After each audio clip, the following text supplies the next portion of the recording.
Good morning, everybody. Hello, hello. How's it going? Good morning, Kit Kat. Good morning, Laka. My nose is a little ruddy today, so... It's that early morning, sort of runny nose thing. But how's it going, everybody? I hope you're having a good day. Hope you're ready for some long dark and a little bit of 7 Days to Die over on the Twitch side later today. It was so fun. If you guys weren't here for Pummel Party last night, it was so fun. Mandy from Mind Over Mandy joined us, and Gameslift was there, and we just had a blast. And Gameslift won, of course. Of course he won. He always wins. But it's just one of those things, Allergies for you, yeah. Yeah, allergies for me as well. Allergies for me as well, so. Alrighty. Well, we are going to get right into it. We are on our Get to the Chopper challenge. Attempt number 2. We're at day 168, and we're in Coastal Highway. We actually have quite a bit of stuff here in Coastal Highway. We actually just killed a bear. We just killed a bear out there. We're doing a little oil prospecting. We got up to 2 liters of oil in our oil can, which is really nice. And I think it's time for us to gather stuff up and head back over to Pleasant Valley.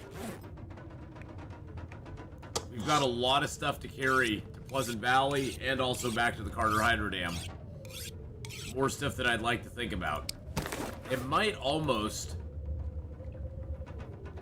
thinking it might be better to go to the Carter Hydro Dam, to go back to Pleasant Valley and like drop off a bunch of stuff at the Carter Hydro Dam, and go back to Pleasant Valley and pick up all the stuff we have there.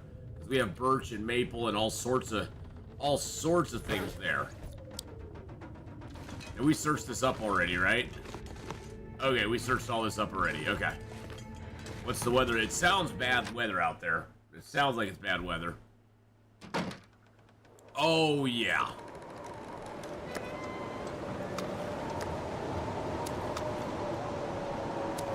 At least we got a little meat here.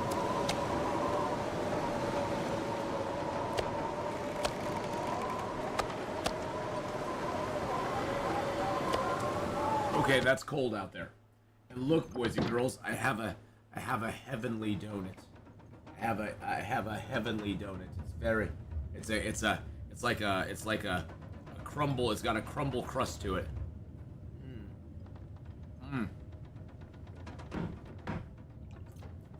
It's like a cake donut. Yum. It's from a place actually called Heavenly Donuts.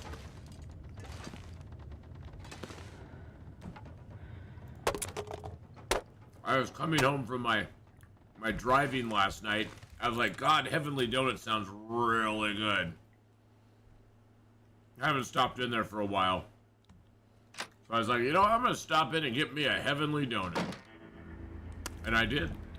That was really good.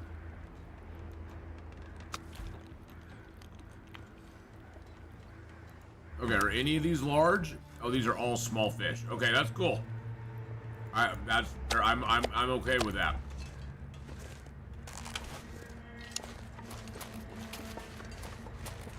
Oh, there's that wolf that decided it would be a really good idea to attack me out on the ice. How'd that work out for you, brother? Didn't work out so well, did it now? What kind of muffin did you have, Kit Kat? Did you have like a blueberry muffin, a chocolate muffin, an apple cinnamon muffin?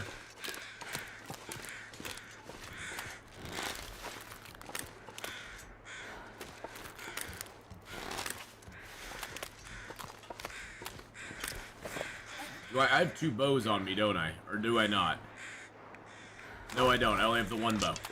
Good morning, Wolfish1. Hey, buddy. How's it going? Hope you're doing well. And Nora, good morning as well.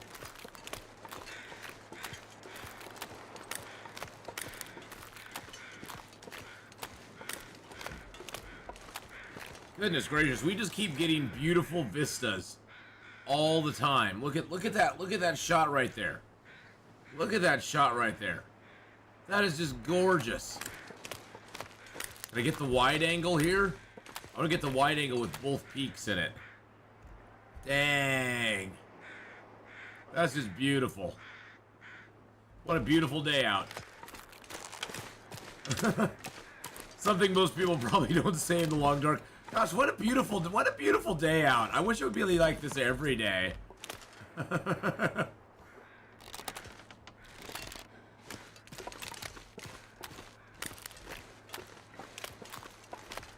One arrow down temps, only -3. The sun is setting. It'll be a lot colder soon.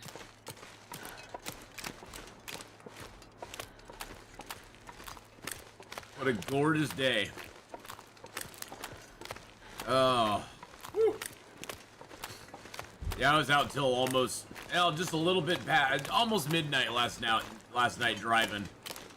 It was a busy night. It was a busy night. I got to the end of my night. I got 2 rides back to back. There's a FedEx place over in Troutdale, one of those, one of the sorting centers, and they get off work at like 11, so I got 2 back-to-back rides from guys going home from the FedEx place. So I was like, okay, it's a good place to end it for the night.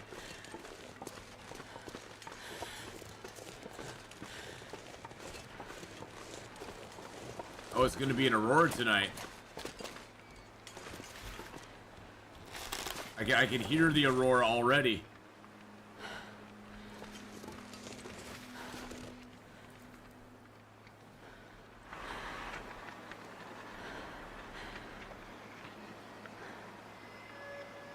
There you go. Yeah, yeah.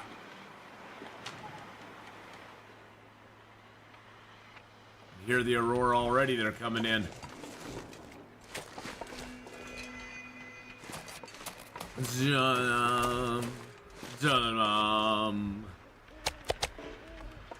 Yeah, I did make it go faster. Although there was something was going on with the Lyft app last night.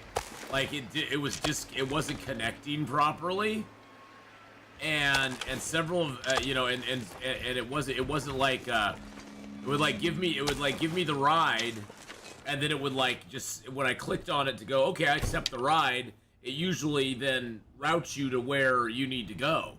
Well, last night it wasn't routing properly to where I needed to go, and so there was a couple times I had to sit there for a couple minutes and wait for it to start routing the ride to where I needed to be, and it was a little bit annoying. And then, I mean, the most annoying part is I was like, okay, well, I needed 2 more rides to get to. They had a thing going last night where if you get 5 rides, we'll just give you $90. We'll make up the difference, between your rides and the $90. Which at the time I had like 3 rides for like $20. So I was like, well, heck, I'll go to the airport and get 2 rides really quick. Went there, got 1 really quick, no problem at all. And then I went back to the airport, and I get back to the airport, and the app starts going all buggy, and at the airport you actually have to get in a queue. It puts you in a queue, and it says, okay, there's 12 drivers ahead of you waiting to pick up rides at the airport, and you just wait in this area until it tells you to go to the airport and your ride will be ready. And I got down to like number 6, and it said, oh, go ahead and head to the airport, we'll have a ride ready for you. And so I started going to the airport, and the app bugged out, which was really annoying, because then it put me at the end of the queue again, which wasn't very nice. It's very mean. It's very mean. I didn't like it one bit. It made me sad. So there were problems with that, but overall it was a good night. It was a good night. Check Streamloots for YouTube's cards. How can I mess up his Aurora night? There is no Streamloots on this side. I know you want to mess it up. I know. Nice try though. I like it. I like it. Okay, so what can we do here? I guess I can try to...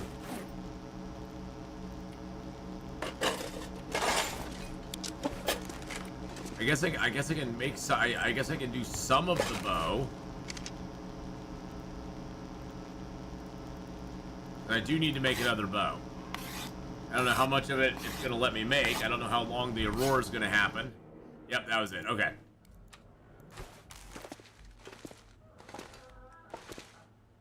There's our bed.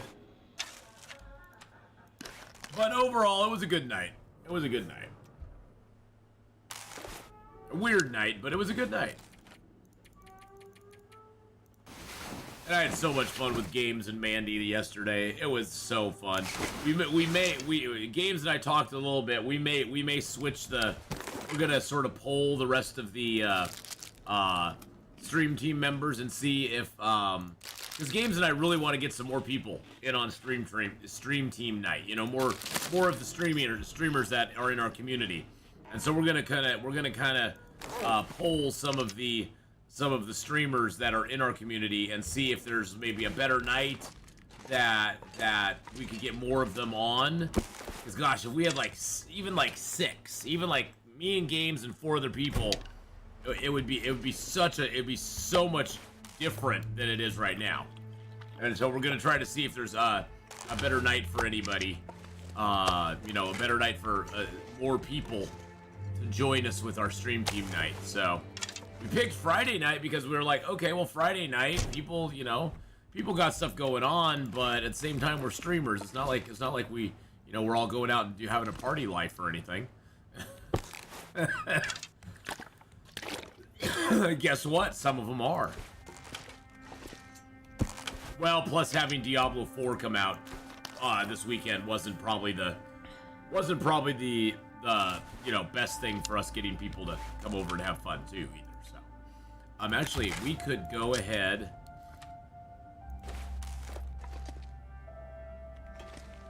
Our stream team is kind of a loose organization. I'm not gonna put a lot of rules on it or say you have to do this with us or anything. It just, it's something where it's like a voluntary thing. People can join if they want and be in and as long as you're an active streamer and you've been streaming for a while, it's like I don't want to put any pressure on anybody to like you have to be part of this or whatever. That doesn't really jive with how I operate for the most part. I get that, and if we were more of like hardcore about it, I'd probably do something like that. But I'm just like, yeah, I'm not gonna make somebody feel like they're obliged to. Everybody's got their own stuff. I'd love to get an evening where Red 5 can come in and join us because I know he's unavailable on Fridays. Period. But I'd love to find an evening where Red 5 could come in and join us.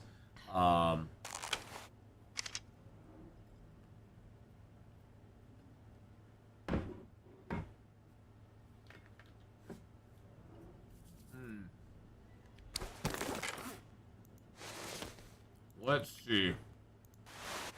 We definitely need to repair. Definitely need some repairs.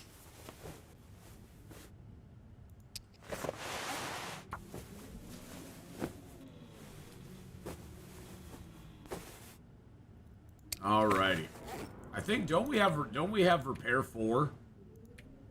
Yeah, we got mending 4. We're almost at mending 5. Wow. I'm almost mending 5.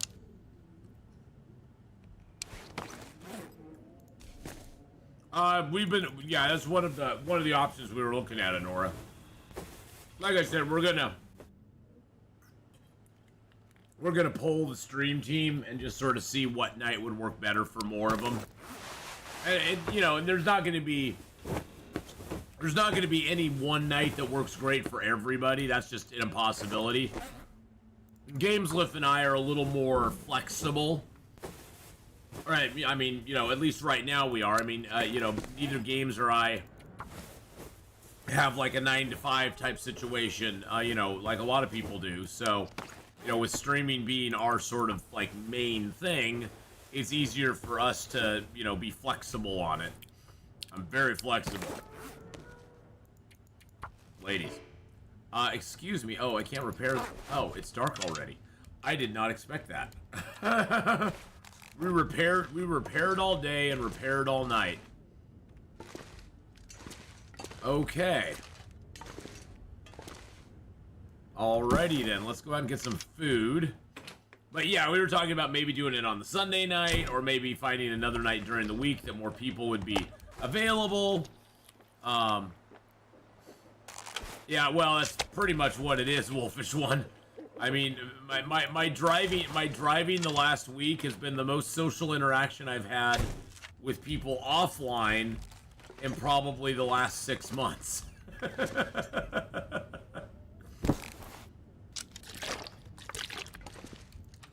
It's sort of like the you know, what was that in Breakfast Club where he's like, it's social, it's sad, but social, you know? I'm sad, but I am social. Because yeah, I mean, most of my social interaction comes from online, so I don't even talk in real life with my wife. We just message each other off online, and we're in the same freaking room.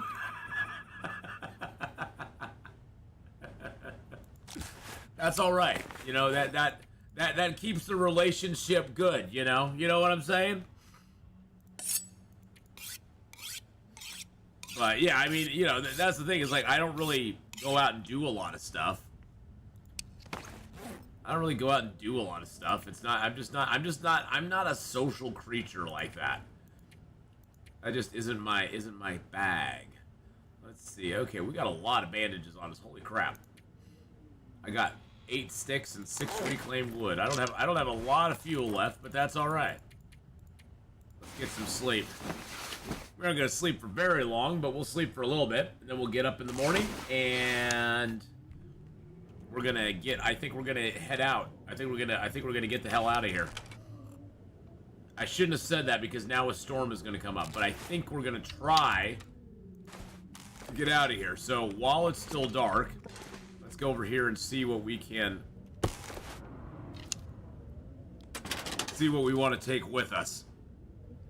Okay. Depends on what kind of messages they're sending. Whoa! Hey now. Alright, so let's take that for sure. Take that. Of course I want to take those, and my coffees, and my leathers. Do I have a flare gun? I have a flare gun. Okay. Well, we got a flare gun. We need to take the lantern oil for sure. I got a pry bar.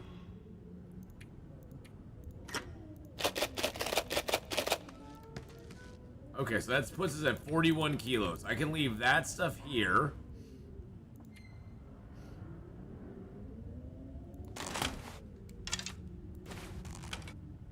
We're just gonna walk around and gather up our gear. Okay. Yes, this is something you can do in the dark. I think I'm gonna leave. I think I'm gonna take that cured bear hide with me.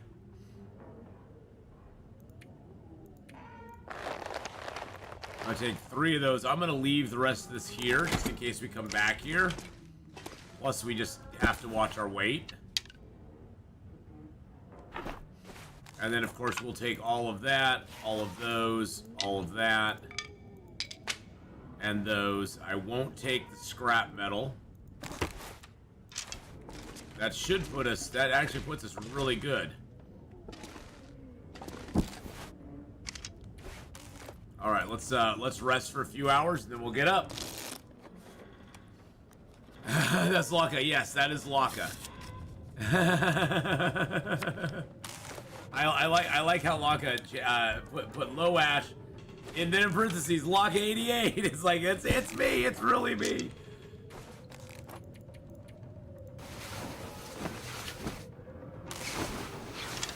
Alrighty, there we go. We got it. We got that. We got that. We got a cure. Oh, we got cured guts. Nope, that's fresh guts.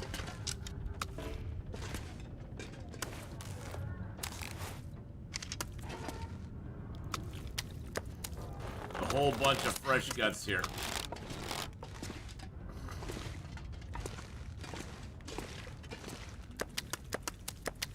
The one and only you, exactly. It's the one and only you.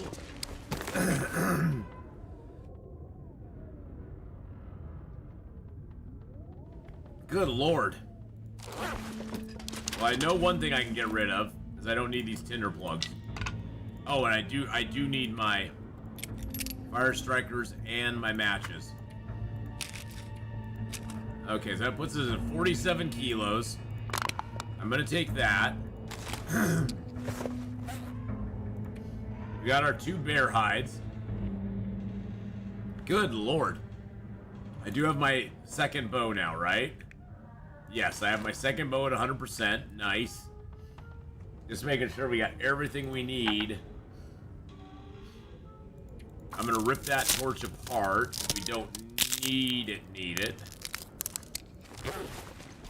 I think one thing I will do is I will leave some of this lumber. I'll leave these here. I want to take these other 2 bear hides. Because I want to make, I think what I want to do is I want to make a bearskin bedroll. I mean, we got everything clothing-wise that we need. And I got the moose hide jacket, so I'm just going to keep that for right now.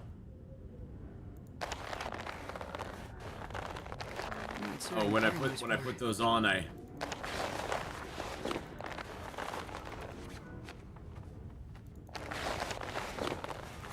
wish the moose hide jacket was better still. God dang it. It frustrates me so much that the moose hide jacket sucks as much as it does now. It's one of 2 things we can make from a moose hide, and it honestly kind of sucks. Because when you come, I mean, I'm almost better off just making another bear hide jacket or making a wolf hide jacket.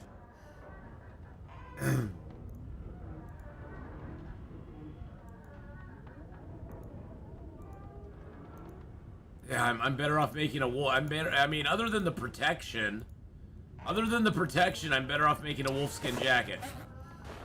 I'll hang on to the moose hide cloak for now, but I think I'm gonna make another bearskin coat. I know, going after the moose isn't worth it. I know, exactly. That's the problem. It's just it's not worth it anymore. It used to be worth it. And other than the moose hide satchel, which, let's be honest, the moose hide satchel virtually lasts forever. It lasts forever these days. Well, it always has. But yeah, other than that, it's really just not even worth going after anymore. Okay, what is the weather actually like? I hear a lot of groaning and moaning out there. Let's see what the weather's actually like. Oh, it is actually a storm out here. Although it seems to be clearing up a little bit, so.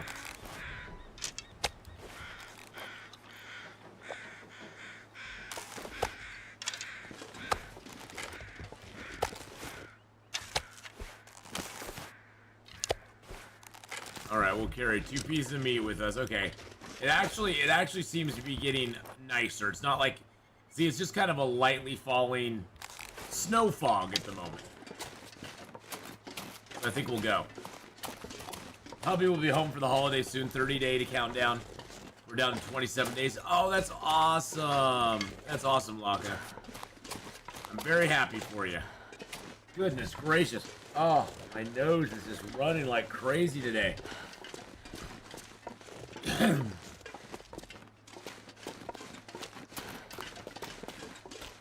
I think it's because I was out with people yesterday. I think that's what caused it. I was out doing stuff with these humans out there in the world.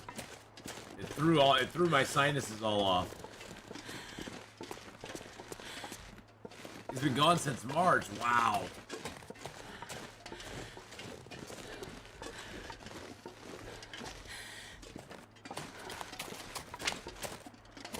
That's a while. Oh no, I did do that, Honora, actually. I have one in my car. When I'd have people come in, I'd put it on. Not because I felt I needed to. It's just like I'd just rather be safe than sorry.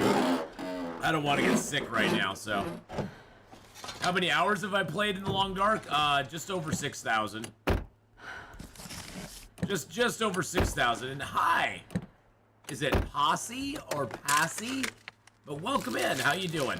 Yeah, I got a little over 6,000 hours. I just crossed that mark in April. I think I'm at 6,049. 649 now. 649. 9. Hey, there's a fishing hut I want to go check out. Hey, Mr. Deer, how are you doing, buddy? God, I wish I had some fuel. I would so cook and hunt and cook and eat you. So I've got a couple hours in the game. I've played it for a little bit of time here and there. Right now we're doing on Thursdays and Tuesdays and Thursdays, we're doing this run, but we're also in the evening doing our As the Dead Sleep run. And we're right now in Hush River Valley. And we're trying to live for 100 days in As the Dead Sleep. Which has been interesting so far. There's nothing in there. Not a gall darn thing.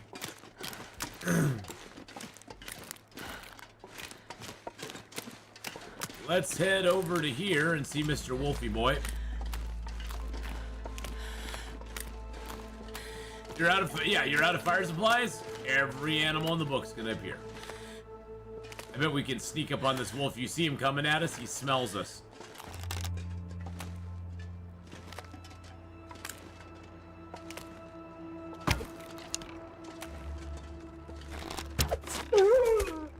But he never saw us.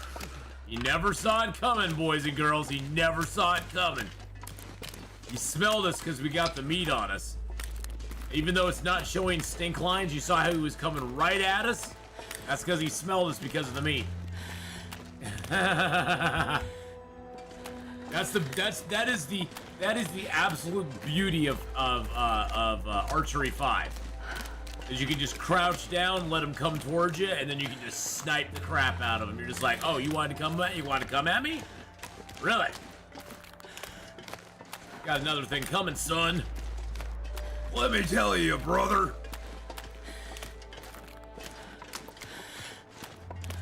That deer was, you see that deer was like standing up on the log. That was hilarious.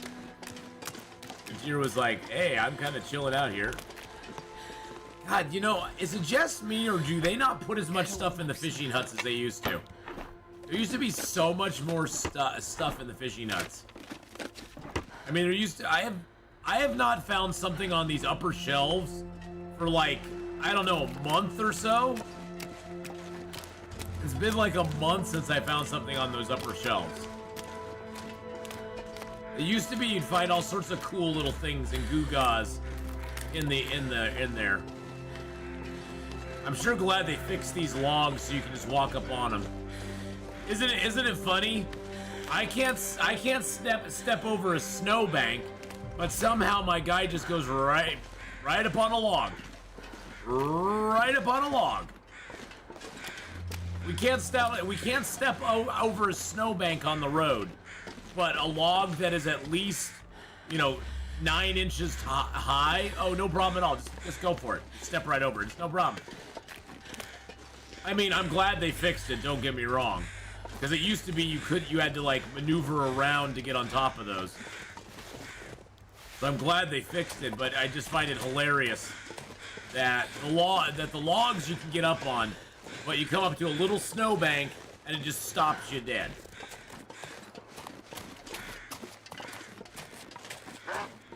Excuse me? Oh, he's right there. I was like, where the hell is he?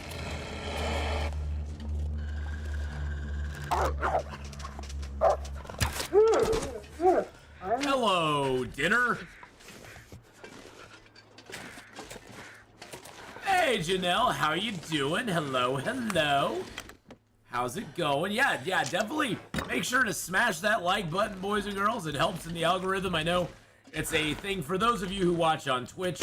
There is no real like button on Twitch. I mean, you know, there's nothing like that, but it does help in the algorithm over here on the YouTube side. The more likes we get, the higher they push us into, I don't know, into the algorithm, into getting people to see us, to have a show up in feed. Whoa, Jesus criminy.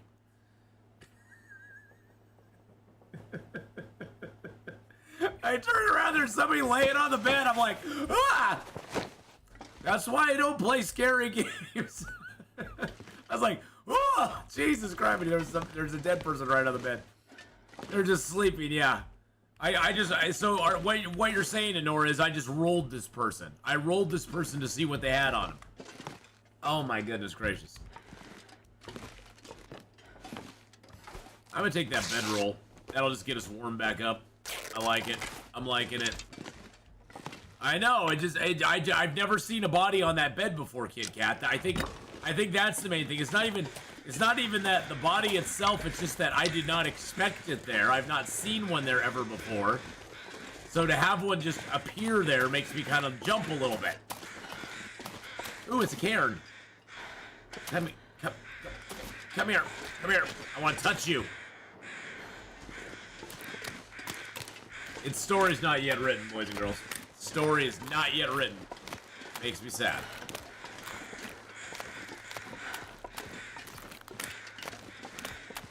Makes me sad. Grr. Why are you grrring? Don't you grr me. Don't grr me, young lady.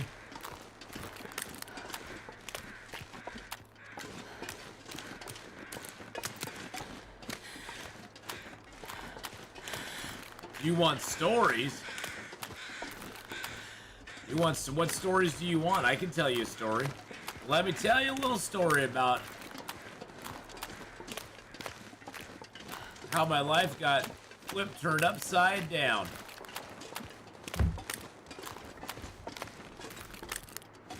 Oh, yes, they do need all stories, yes. If they were ever to put snowshoes in game, what do you guys think the benefit should be?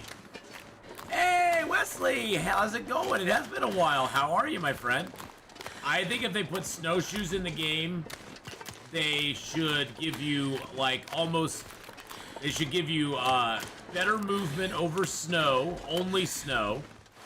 On ice and, pavement, they'll actually give you a minus. They'll actually give you less movement, or slower movement. And on,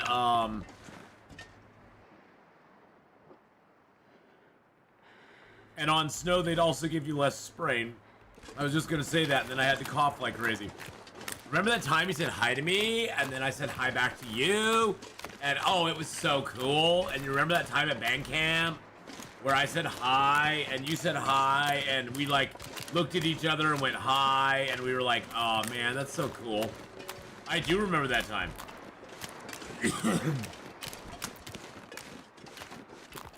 Good Lord. I've had like a little froggy in my throat all morning long. He's like, ribbit, ribbit, ribbit, ribbit.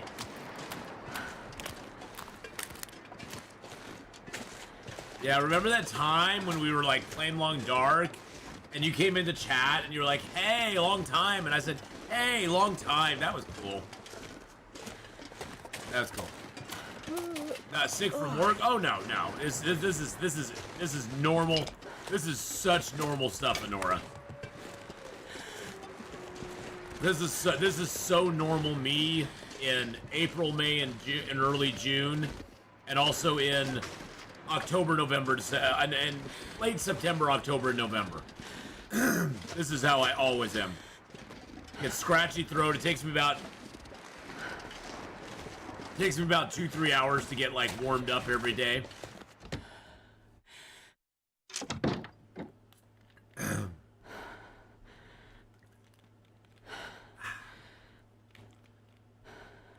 So yeah, it's just how life goes.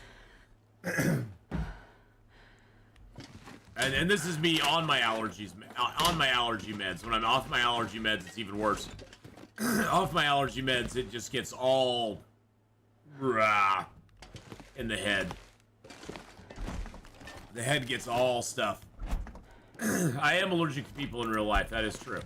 Actually, I am. In real life, people just make me very. You know, I break out in hives. I get a heat. I get like a rash.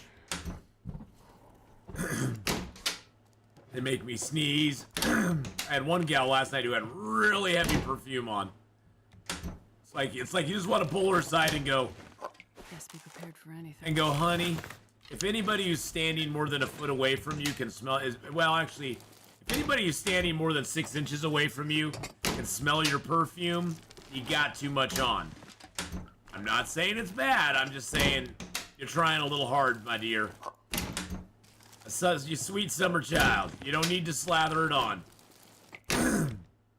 You miss and you walk through. And then the people who are close to you, the ones you're actually trying to make out with or whatever, you know, I'm not gonna judge. But the ones you're trying to get close to, they can smell the perfume. But the rest of us don't need it, okay?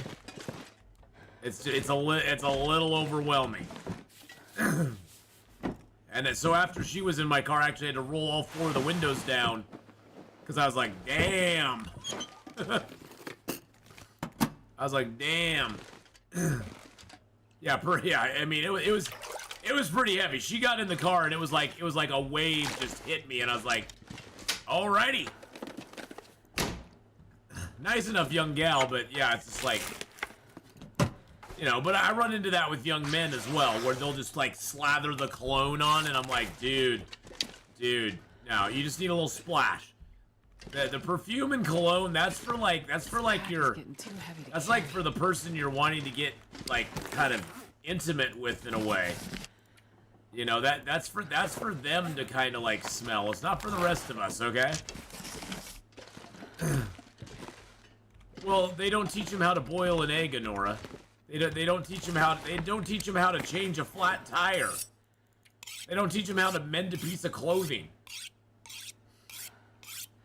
These days, if it don't work, you either just throw it away and buy a new one, or, you know, you just do without.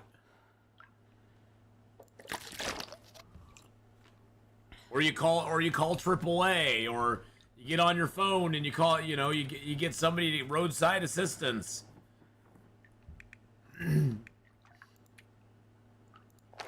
Self-reliance doesn't really exist any longer. In a lot of ways. I mean, some people do have self-reliance, and I know I'm speaking in general terms, and I'm not saying there aren't some people that do, but the exception doesn't make the rule.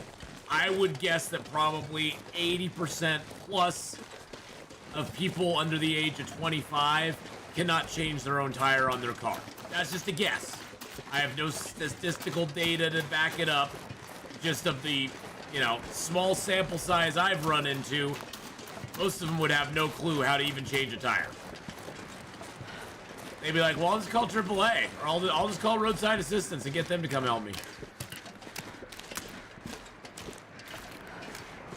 Hello, Mr. Wolfie. You don't want a piece of this, bud. No, you don't. No, you don't want a piece of this. Try, sir. We're gonna do this. Let's dance. Let's dance. Let's dance, my friend. Let's dance.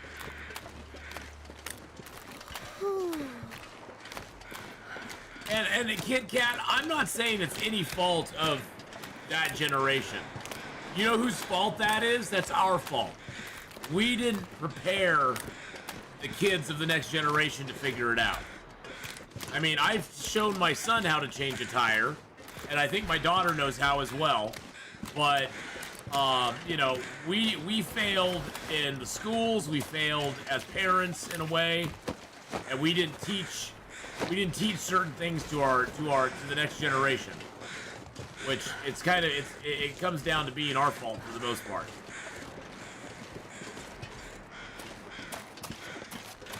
I'm not going to be able to carry this load for much longer.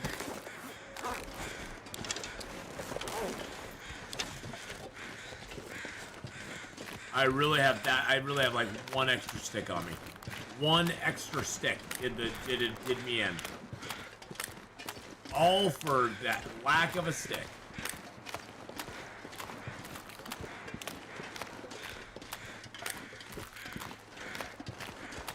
Well, exactly. Yeah, that's the thing. But again, Honora.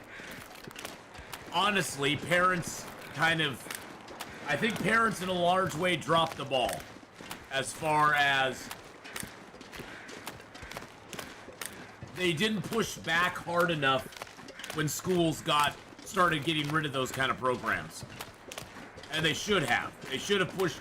I mean, yeah, I think it starts at the school level where a lot of schools stop teaching home economics, auto shop, regular shop, you know, that sort of stuff. But I think parents failed in the sense that they didn't push back hard enough, and they should have. They should have been like, no, these are valuable life skills that our children need. Yes, the reading, writing, arithmetic is important, but they need some of these other valuable life skills as well. And I you know, balancing a checkbook, that sort of stuff, you know.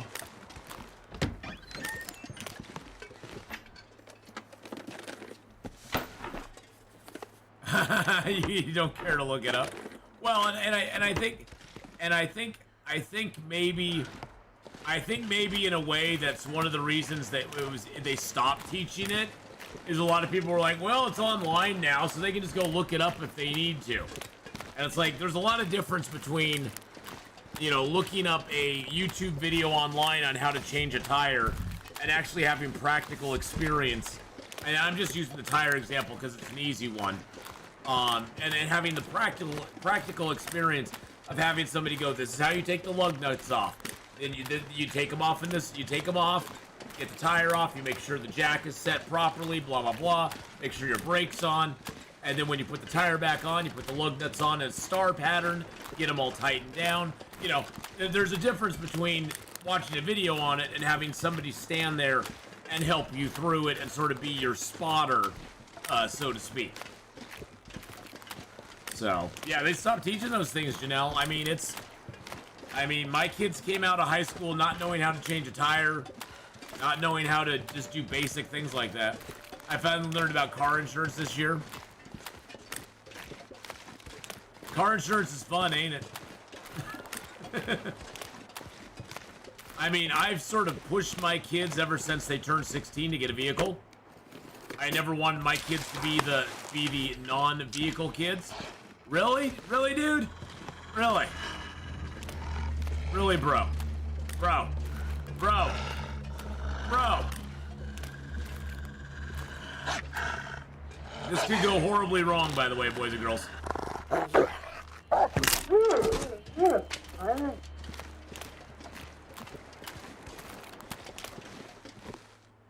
Most youth today wouldn't believe there's a reason to use a pattern when tightening anything down. Well, there is. I was taught you always put your lug nuts on you basically kind of make a star with them.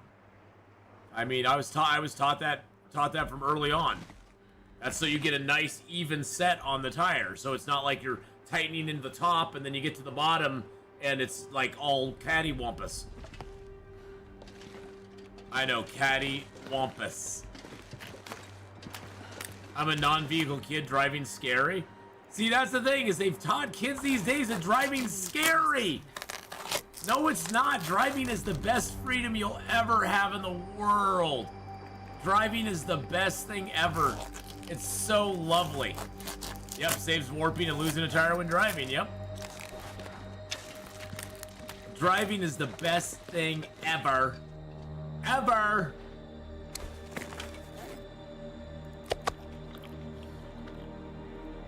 Okay, we are like way overweight now.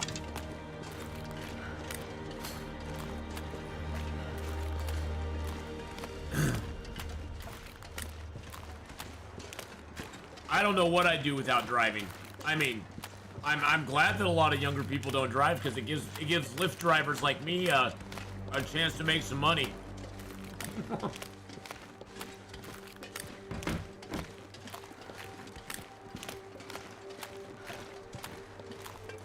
But yeah, I mean, driving is intimidating as a kid. I mean, I've driven for so many years that I could not imagine my life without a car.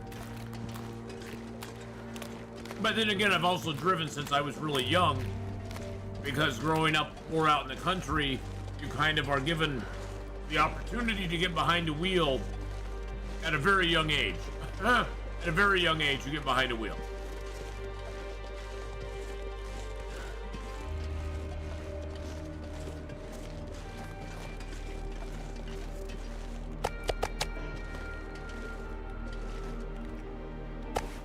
Yeah, I actually met a gal the other day. Last night, as a matter of fact. She's a streamer here on Twitch. And I told her what I was doing. She's like, "Oh, that's awesome. I stream on Twitch too." I was like, "Oh, that's cool."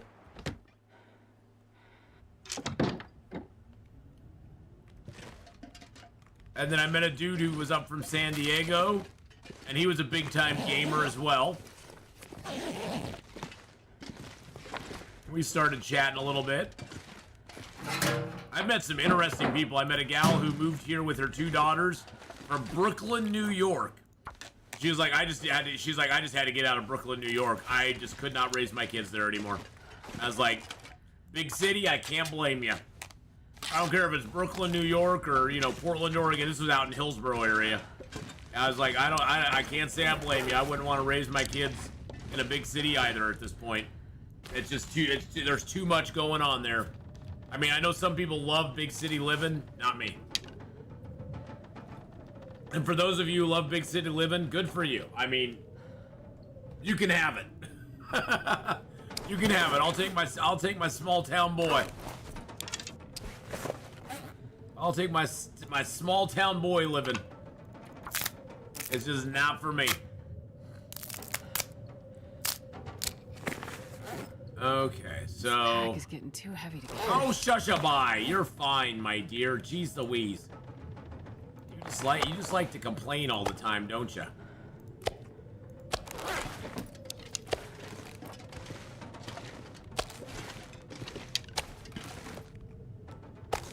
Okay, so this one is still at 54. That one's at 27, but it's 85% cured, so that's not bad. That's not too bad. I do have these I can rip apart. I can rip that apart. Sure. We're in a rural town. There's still too many people for my liking. I'm not as rural as I'd like to be. That's such a weird word. Rural. It always sounds weird. Whenever I say it, I'm like, rural. Hey, Emmy, how you doing? Yeah, we're over here. Well, that's because we're over here. We're over here. Yeah, that word always sounds weird. I don't know, that word just always sounds so absolutely strange. Rural. How am I doing? I'm doing good. I'm doing good. Had a good night driving last night. Hit my goals. Oh my word, cities scare me. I'm a small town girl. Yeah, I am too. I don't live in a big city, but it's nice to be close to one. I like being close to one. Yeah, that's the thing, Kit Kat. It's not that it's big city is something I like to be close to, so I can go do stuff if I want to, which I very rarely want to, but I like the option. But I don't want to live there. I'll pass on that. Anxiety's pretty bad. We'll get through it. Oh, good. Well, sorry it's been so bad for you. You can just come chill with us here. Come chill with us here. How long you streaming on YouTube? For about another 3 hours? Yeah, about another, just over 3 hours. Just over 3 hours, and then we'll be over on the Twitch side for a couple hours. But it's all gravy, baby. All right, so we got some oil. That's awesome. What time of day is it? Oh, it is actually on tonight. That's good. Is there anything else I can repair? Everything's in really good shape. What's our warmth? Oh, 27 toasty degrees. Yum. That is like beautiful. Oh, and we did get the hockey jersey, by the way. Oh yeah, we got the hockey jersey. The only one we haven't got is the. I have not seen the aviator jacket recently. Maybe they took it out of Interloper. I mean, the hat and the hockey jersey I've gotten on most of my runs, but has anybody got the aviator jacket recently on Interloper? I don't know. Hey, Michelle, how you doing? Yeah, I've not seen the aviator jacket recently at all. I'm gonna throw a couple of these in here as well.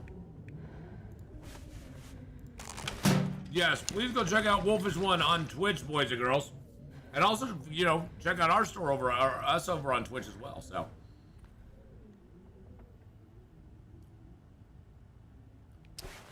If I don't start drinking Tim Horton coffee, well, I think look, I'm gonna say these have Tim Horton coffee in them. That's all, I'm just gonna say those have a Tim Horton coffee in it.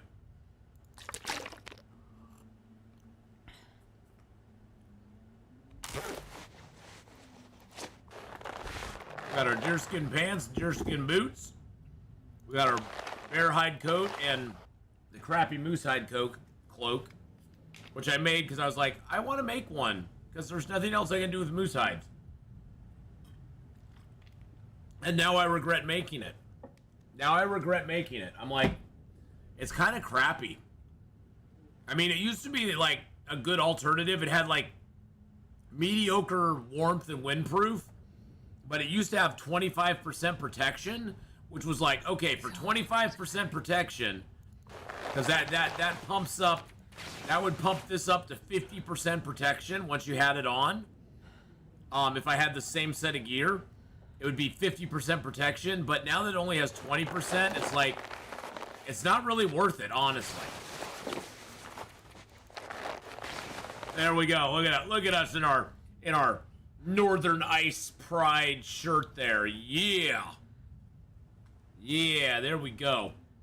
Got that Northern Ice Pride going on. We're very happy to be in the Northern Ice. Yeah, I've been going with double bear coat a lot lately.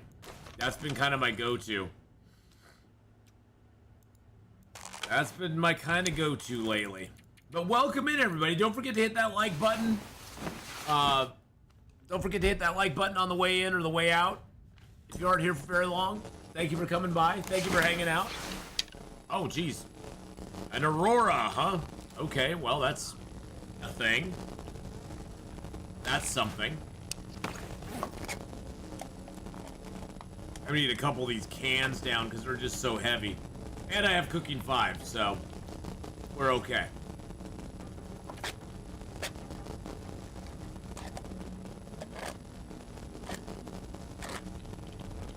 I'm trying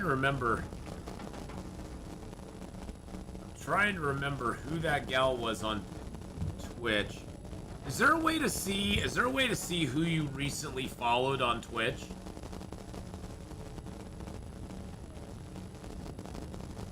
I don't know if is there a way to see who you followed? Oh, actually I can see. Oh, Shushabai. I think I can see who followed me, because she just followed me last night. At least she said she did.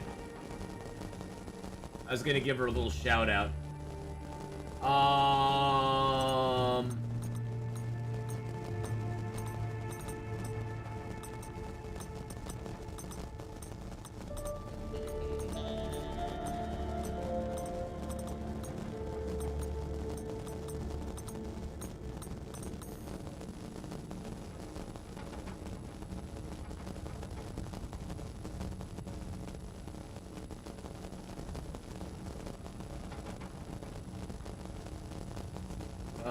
I don't think...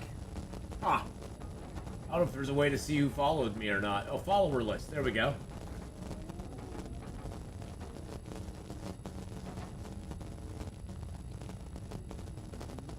Oh, I guess the bot wasn't on. I don't think that's her. Oh no, that is... Oh, there we go.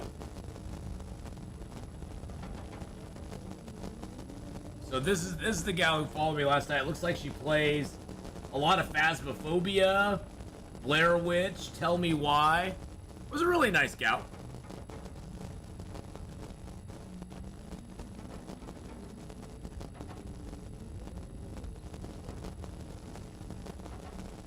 There's her Twitch, but I don't think that came up as a link. I don't think it came up as a link. I was trying. I'm not real good at that. Anora's the professional. Anora's the professional one around here. She keeps us all professional. Okay, that lamp is bothering me. There we go. Oh, that lamp's bothering me too. Stop making noise. Stop making noise. Oh, it's that lamp. I thought it was those lamps. It was that lamp up there all along. It was the lamp up top all along that was making the noise. Yep. All right, we're gonna go and go into the other house here real quick. I don't want to run out too much. Oh. And then it like... Okay, and then the storm went away. Okay, fine. Be that way.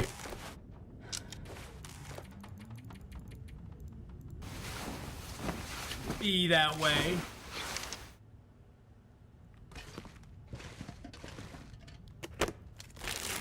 There we go. Yeah, she was a really nice gal. She's like level 3000 in Phasmophobia or something. She's like massively high level in Phasmophobia. I was like, yeah, I played it for a little bit. Not my cup of tea.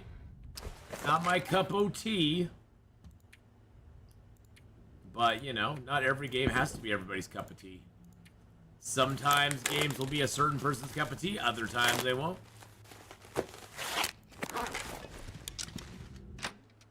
Alright. Oh, it's actually nice out today. Wow. Shocker. Shocker! Yes, and visit Honora. Yes, visit our own Honora. Thank you, Honora, for putting that out there. Visit our own Honora. Oh, have I not? Are you? I didn't you? Oh, no, okay. I was gonna say, am I subscribed to your YouTube? Yes, I am. Okay. Yes, I am. I am. It's like 3,000 degrees here. Oh, geez, really? Yeah, it's kind of warm here today, too. Demon hunting is not for everyone. Yeah, or not forever. Or is it not for everyone? Yeah, demon hunting isn't for everyone. It isn't for me. Finally I got my schedule down. Nice! Yeah, I found having some sort of schedule, no matter what the schedule is very important. Very important to have a schedule. Doesn't even matter what it is. It's like, you know, it can be one day a week. As long as you got one, that's all that matters.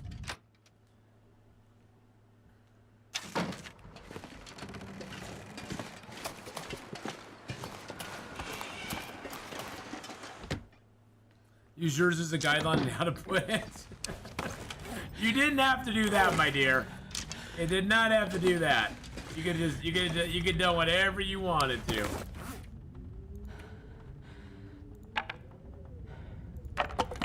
All right, let's drop some of these sticks here. I'm just trying to lower my weight so I can actually maneuver and work with what I got. Okay, there's that. 39.92. That's at 22% now. Oh god, I hate carrying these because they could go bad. My brother and I are both teachers and want to stream. Two old dudes playing 7 days. Told him what you said about his schedule and being consistent. Yes, I mean, honestly, that's the most important things you can do. It derives from an old thing that we had back in the 80s and even maybe the 90s, but especially the 80s. And it was a thing called must-see TV, where you knew at 8 o'clock at night or 6 o'clock at night, 6 o'clock news was coming on every single night, all the time. You knew either Walter Cronkite or Dan Rather or Tom Brokaw was coming on with the news. You know, you knew at 8 o'clock Knight Rider was starting on every Tuesday.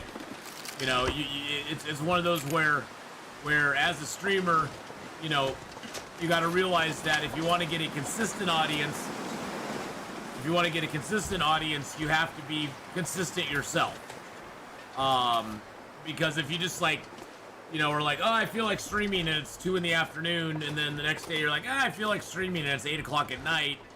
Yeah, you're gonna get some viewers, but getting those same viewers is, I think, more important as a streamer, even if it's a small crew. I mean, even if it's 10, 15 people, you know, that's the start. That's your core. And if those 10 or 15 people know you're always going to be on Tuesday at 7 o'clock in the evening Eastern, then they'll show up Tuesday, 7 o'clock Eastern in the evening to hang out with you and watch your stream. And you really have to do that as a streamer. You know, I think for a lot of streamers that may be the hardest thing to do is keep a schedule. I know it is for me sometimes, because you know you don't have any accountability to anybody but yourself.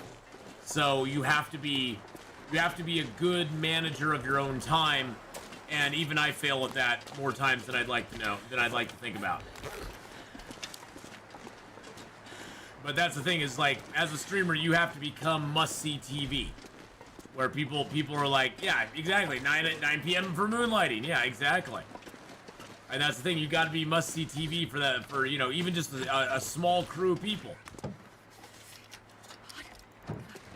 And that's what then you can, you know, kind of try to roll that into getting more people and more people and more people, you know.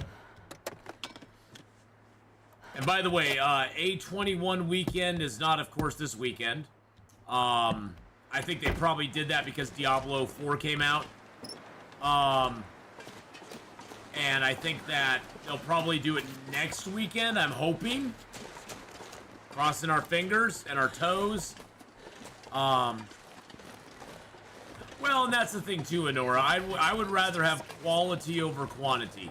I'd rather have a quality stream with less people, but more people chatting and having fun with each other, and you know, and being supportive of one another, than have a large stream where, you know, it's just not, there's streams hit a certain point and they just become something different. And there's nothing wrong with that. I mean, big streamers stream to like 8,000-10,000 people, and, you know, they don't get to talk to chat or anything like that. You know, unless they're like taking a chat break and they throw on their chat screen and they just sit back and eat and talk with chat for a few minutes.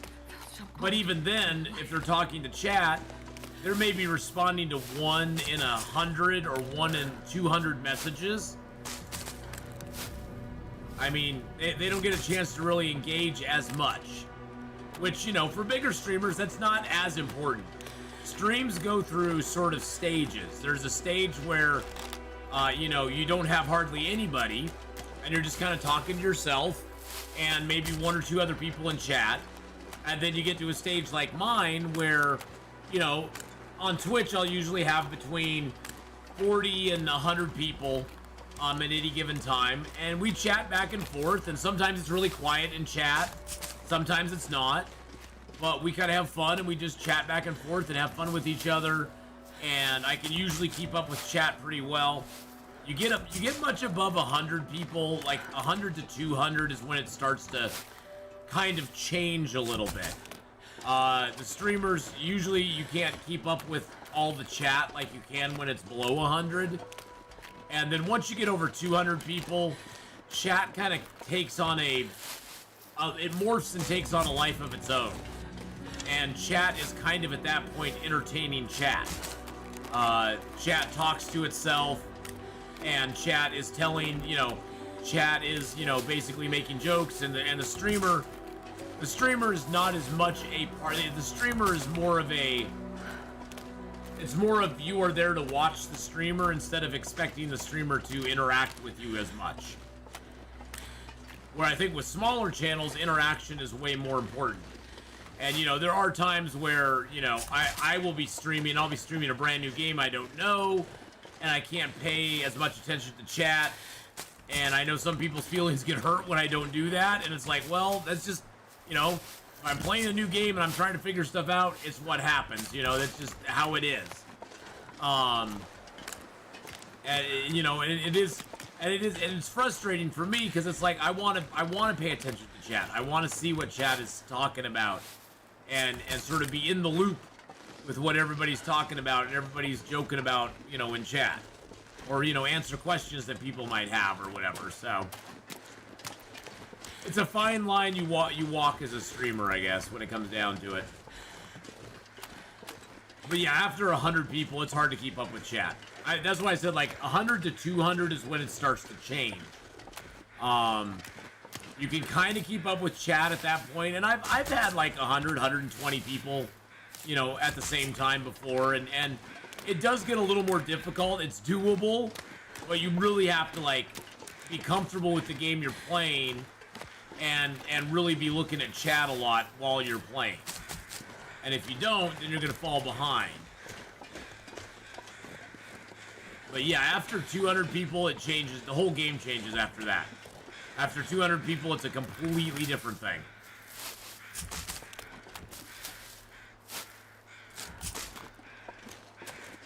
Yeah, I think we made the smart move going back to Coastal, or going back to the Carter Hydro Dam from Coastal. This lets us take a whole bunch of stuff back to the dam, drop it off, and then go and make a run to Pleasant Valley. Because we left a whole bunch of stuff at the farmstead in Pleasant Valley. And we need to go grab it.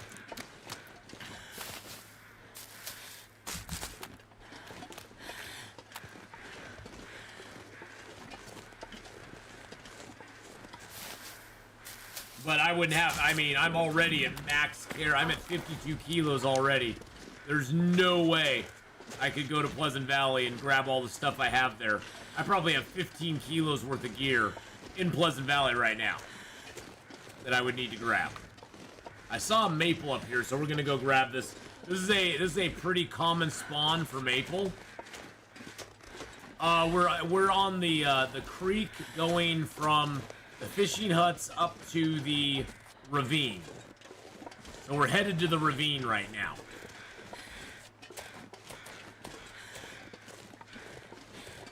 Hello, Maples. Oh, there's two of you. Very nice. Coastal Highway. Coastal Highway. Sorry. I thought you were asking like specifically where I was. I am specifically in latitude 24, longitude 35.6. That's where I'm exactly at right now. Just kidding. I have no idea what latitude, longitude I'm at. But yes, this is we're still on Coastal Highway right now. We're at the Rabbit Grove area. They call it Rabbit Grove, but there's really no... There's rabbits down below it. It's odd. They call this the Rabbit Grove, but there's no rabbits that are actually in the grove. It's very weird. At least they used to call it Rabbit Grove. Is it not Rabbit Grove anymore? Interesting. It used to be the Rabbit Grove. Now I'm curious. Now it's piqued my curiosity that they change it. Makes perfect sense in Canada. Hey, there's rabbits nearby. I think they should have called it Rabbits Nearby the Grove. I think that would have fit better. Oh, it did say Rabbit Grove as I entered it? Okay. I wasn't even looking. I don't even look at those designations anymore.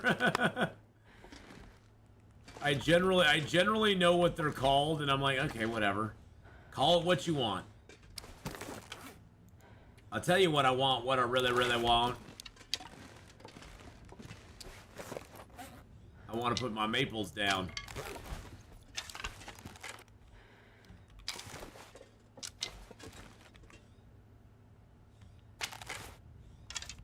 Alrighty. How much cloth do I have right now? I've got 30 cloth. I think we are okily dokily. Let's eat down a bunch of this food that we found. I'm not gonna eat the crackers. I'm gonna eat all these other things. Eat my candy bar. Eat my chips. Drink my soda. The red barn is almost never red, so Rabbit Grove makes sense. Well, that is true. You're right. I hadn't even thought about it that way, but yeah, you're right. Okay, so what time of day is it? It's not too late. I think I'm just gonna sleep for an hour because we're gonna push. We're gonna make the push and get into the ravine tonight. We're gonna get in the ravine tonight. But yeah, Wesley, I'm excited for that A21 drop. That's gonna be so much fun. Actually, today, after we get done here on YouTube, we're gonna go over and play like 3 days worth of 7 Days to Die over on the Twitch side. And we have a Horde night. We're on day 34 right now. So we have a Horde night coming in 2 days. We got 2 days to prepare. So it's gonna get real quick. It's gonna be getting real here real quick. Because I am not really prepared. I'm just gonna say. I have nowhere near. I burned through almost 1,600 7.62 ammo on the last Horde night, and I barely have half that much made already. Now gunpowder I'm doing great on. I got over 3,000 gunpowder, but I'm missing a lot of brass. I have a bunch of bullet tips, so I'm not doing bad there, but my brass is really suffering. I need to get the brass under control, which means I need to go loot more houses. I need to loot more houses, and I'm gonna check all the traders are refreshing on day 34. So I'm gonna run around to all the traders, buy up all the brass they have, buy up any bullet casings they have, any bullet tips they have, any gunpowder they have. Because I finally got a good supply of cash. But yeah, it kind of sucks. It's gonna be tricky.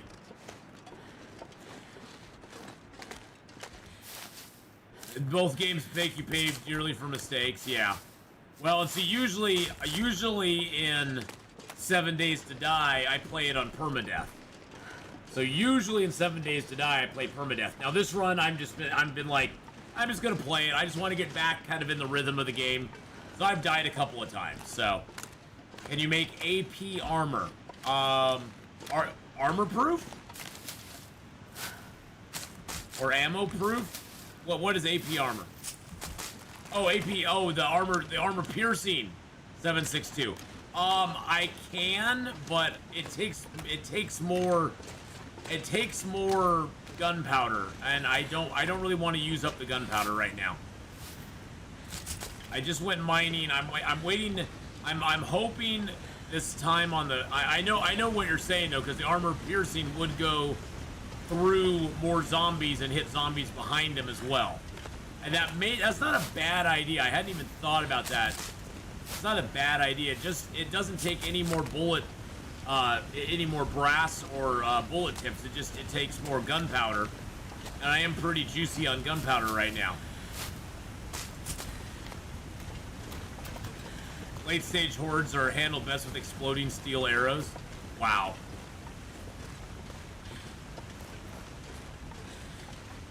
Well, I do have some pipe bombs that I can go lob on them. I like the pipe bombs. I used some TNT the other night, or dynamite, and it kind of wrecked my base a little too much. The pipe bombs actually do more damage to pipe bombs do more damage with more damage to the zombies than they do the base. So, exploding arrows with compound bow. All right, well, I may have to give that a try too. I do there's satisfaction in having them just come at me and me being able to just use my wires on my base to just plink him in the head.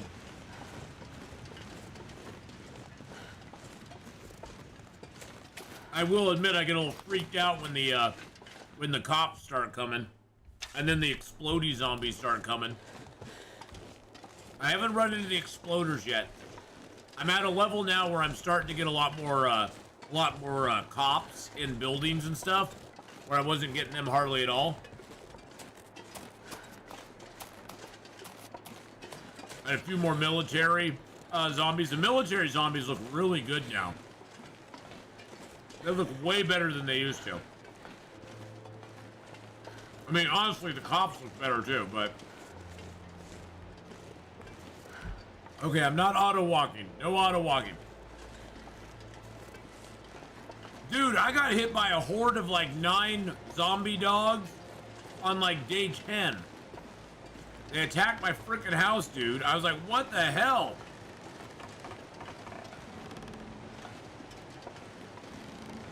Like, what is going on here, man?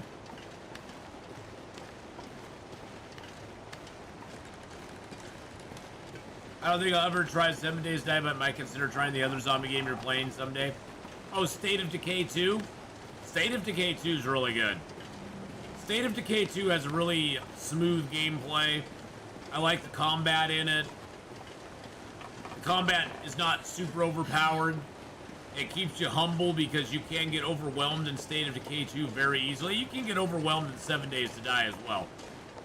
But you can get really overwhelmed in State of Decay 2. Especially if you use a like the last time we played State of Decay 2, I went to take a Juggernaut out with a 50 cal. I forgot how much noise a 50 caliber gun makes. It brought every zombie from around. Every zombie was like, "Arr?"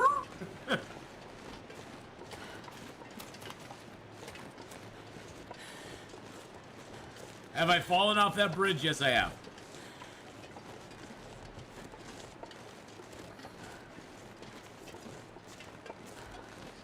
Yeah, it was weird, Wesley. It was weird. And then I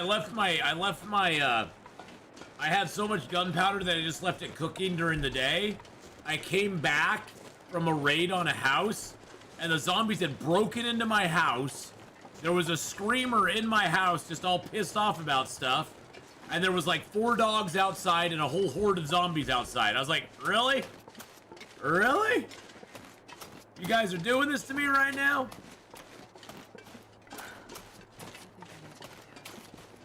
But I've built my house up a little bit too. I've made some improvements, let's say. I've made some improvements on my house. So it's much nicer now.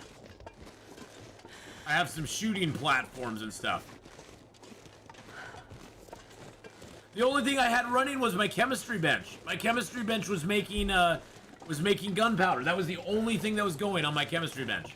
Yeah, I've noticed a lot of screamers lately too. And I'm just on nomad difficulty. I'm not even like on, you know, warrior or survivalist or lethal or anything like that. I'm not on, or whatever, lethal, nightmare. I'm not on any of those settings. I'm just on nomad settings. So it's nuts. I've been getting multiple screamers sometimes at night, and it's like, wow, okay, well, that's cool.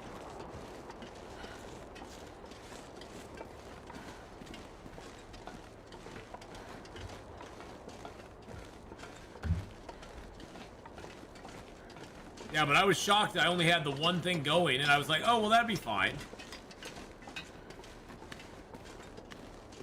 Like I'm looting a house to take out 5 or 6 with a shotgun and more than one screamer shows up. Yeah, those screamers are pain. I mean, at least I guess the upside is the screamers in 7 Days to Die, they're like a 2-shot or a 1-shot. Thinking when that game wants you dead, you will die. Yeah, pretty much. I must say, Wesley, I'm super impressed by the towns now. Like the cities, like the urban areas, are really nice. It feels like you're going into an urban town, and instead of just crossing streets that happen to have some businesses or buildings on them. It actually feels like you're going into an urban area, which is pretty cool. It's a huge upgrade. I know that's been in there for a while, but it's something I never got a chance to play with until the most recent time I started playing. Yeah, the POIs are really nice. There's some I still recognize. There's some I'm like, oh, I know that POI. Yeah, the old cities kind of sucked. But there's like, oh, I know that POI, but there's other ones I'm like, oh, I've never seen this one before. That's what, half the time, that's what gets me in trouble, Wesley, is I'm like, Ooh, I haven't seen this POI before. What's in here?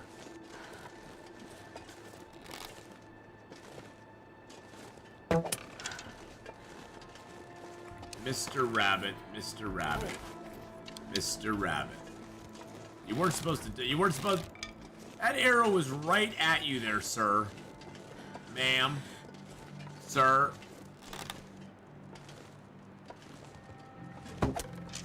Really?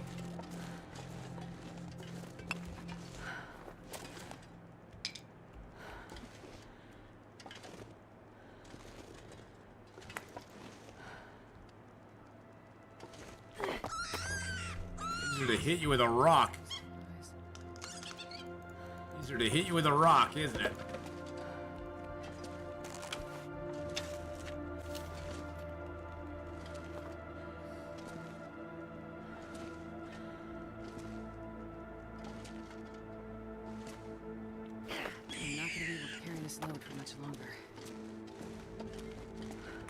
Oh man, he got up. You little turd. Somebody complained that 7 days. I'm sorry. When is having pretty girls sexist? I'm sorry. I don't get it. It's like when is having pretty girls in video games sexist? I just don't understand it. And if it is, so what? Don't buy the video game then. Don't buy the video game. Screw you. Screw you. If you don't like pretty girl, what? So do you? So let's take the flip side of that. Do all these same people? Hey, Lord Ryder, how you doing? I'm gonna go on a rant right now. So all these same people who are complaining about sexy girls in video games being sexist, do they want all of our superheroes in games, all the guy characters in the games? Do they want them to be all like middle-aged balding men with a pot belly? I mean, you know, bench pressing 500. I mean, is that what they want? I mean, because I don't feel represented in video games. I mean, I don't see many 53-year-old balding, you know, sort of dad bod men in video games. I feel very, very underrepresented. Yeah, except for the Long Dark. You know, 5-day-a-pack smoker. You know, I can connect with Will. I can connect with him. I don't know. It's just ridiculous. It's like know your audience. Know your audience. I mean, well, hello. But how you doing, Lord Raider? Yeah, I'm gonna complain now. That just always bothers me. It's like, and the thing is, you know, Wesley, the people who are saying that have probably never played 7 Days to Die.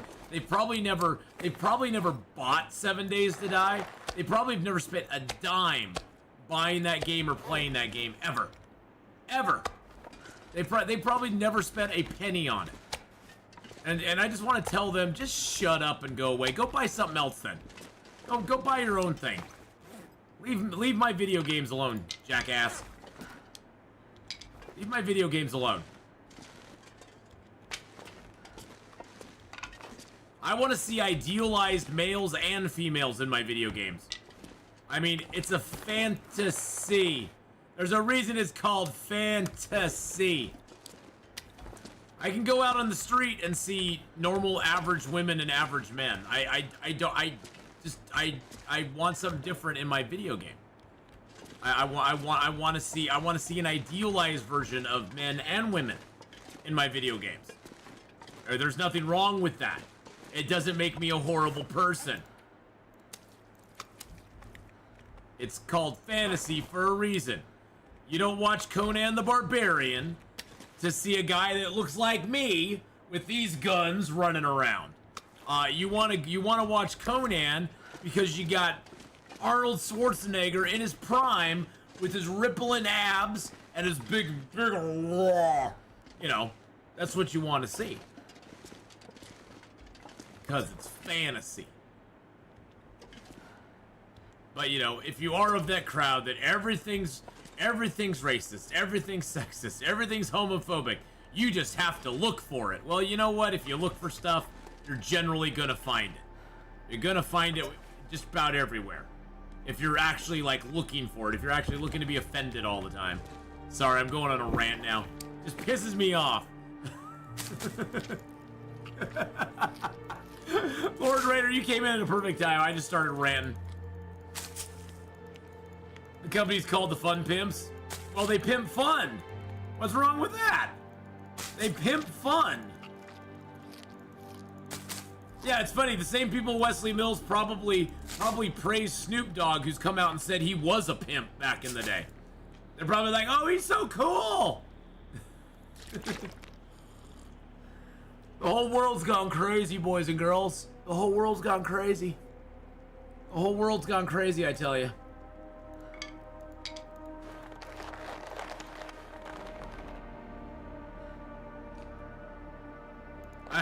It's just a load of laundry. I have a washboard stomach, just has a load of laundry in it. Hey, speaking as someone who used to have a washboard stomach and just kind of let it go, you know, it's kind of nice to have a washboard stomach, but at the same time, I did let it go. I did let it go. I let it go, let it go. Like the merchant in 7 Days to Die always curses at you and doesn't look that good. Yeah. I mean, I want Trader Rex. I want Trader Rex to have a washboard abs, and I want him to be like all big and burly and, you know, broad-shouldered.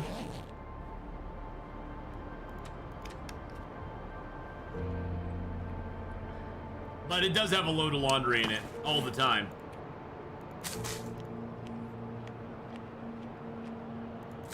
I am firmly convinced that there are people in the world today, and I think they've always been there. I think these people have always been there. It's just now they have social media that gives them a voice, where before they just stayed quiet because they knew if they said something, that majority of the people around them would just tell them to, you know, STFU. And but there's a sector of people that always is looking to complain about something. It doesn't matter what it is. They just want to gripe and moan about something because they feel, you know, hurt or, you know, not represented or whatever it is. And they're always going to complain. It doesn't matter what you say. It doesn't matter what you do. They're always going to complain about something. And before, you know, 10 years ago, like I said, they kept their big yap shut because they knew that they knew in their heart that most of the people around them would turn around to him and go, "You're just being an idiot, shut up." But now with the internet, they can find the 15 other people in the world that are like them that go, "Yes, you go, you tell them." You know, and it makes them feel like they actually have like power, and they don't. Because Twitter's not real. Social media is not real life. The things that you see and read on social media are not how 90% of the people in the world think. That's not how 90% of the people in the world actually believe or feel. It's a small minority of a small minority of a small minority. And that's what we have to start realizing. We have to start putting that together and going, yeah, no, we aren't going to stand for this any longer. That's what we have to do. That's what right-thinking people have to do. Is not bow to the pressure, bow to the crowd. And yeah, if that gets me canceled, that's the other problem, cancel culture. If that gets me canceled, well, so be it. I'll fall on that sword. The nice thing about getting old is you just don't care anymore. You're like, oh, you want to cancel me? How's that going to change my life? Start playing Medieval Dynasty. Nice. Medieval Dynasty's fun. You tried Stellaris, but can't understand nothing, not even the start of the game. Well, Stellaris, Emmy, is a very... I would say go back and watch some of my early gameplay or watch some of Hadrian's early gameplay because you'll see sort of how we start out. And the start of Stellaris is very slow in the beginning, and there's a lot to kind of be taking in all at the same time. Yeah, we've always had Karens, yeah. And they were on the PTA or the home, oh God. We had a Karen on our home associator. And the thing is, Karen applies to guys as well as gals. I'm just saying right now. We had a Karen dude on our home association that I used to be in. And we actually had a pool in the middle of our home association. There was like a pool that was maintained by the community. Well, this guy hated the pool. He hated that we spent money on it. He didn't like to swim. He had a personal grudge against it, and he hated it. And he always, he would always want us to close it down. It's like, and he was this old curmudgeon who had no kids. And it's like, do you realize that like 70% of us in this neighborhood have kids, and we use the pool all summer long? And he was just a jerk. He was an absolute jerk. Every time it came up, he would just raise a huge fiery stink about it. That he thought it was a waste of money to have the pool and we should get rid of it. And it's just like, whatever. Whatever. You made me start doing interloper runs a while back. It's so tense, I love it. I just survived my first wolf attack on a few days ago. Ooh! That first wolf, you'll never forget him, my friend.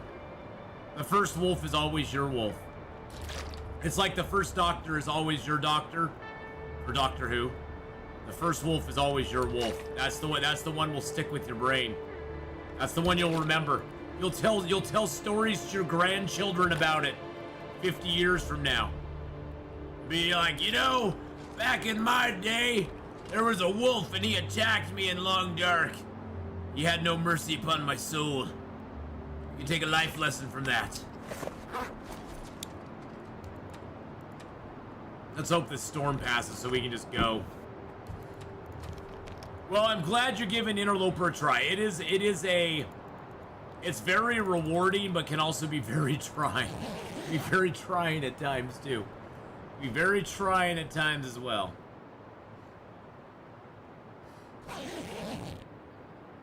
So there, we've gone on my rants for the day. Those are my rants today. 99% cured. 99% cured, my friends.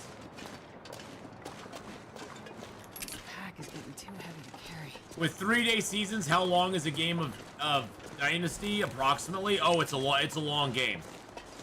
It's a long game. You're talking a few hundred hours if you wanted to actually get to the point where your kiddo is ready to take over the Dynasty for you.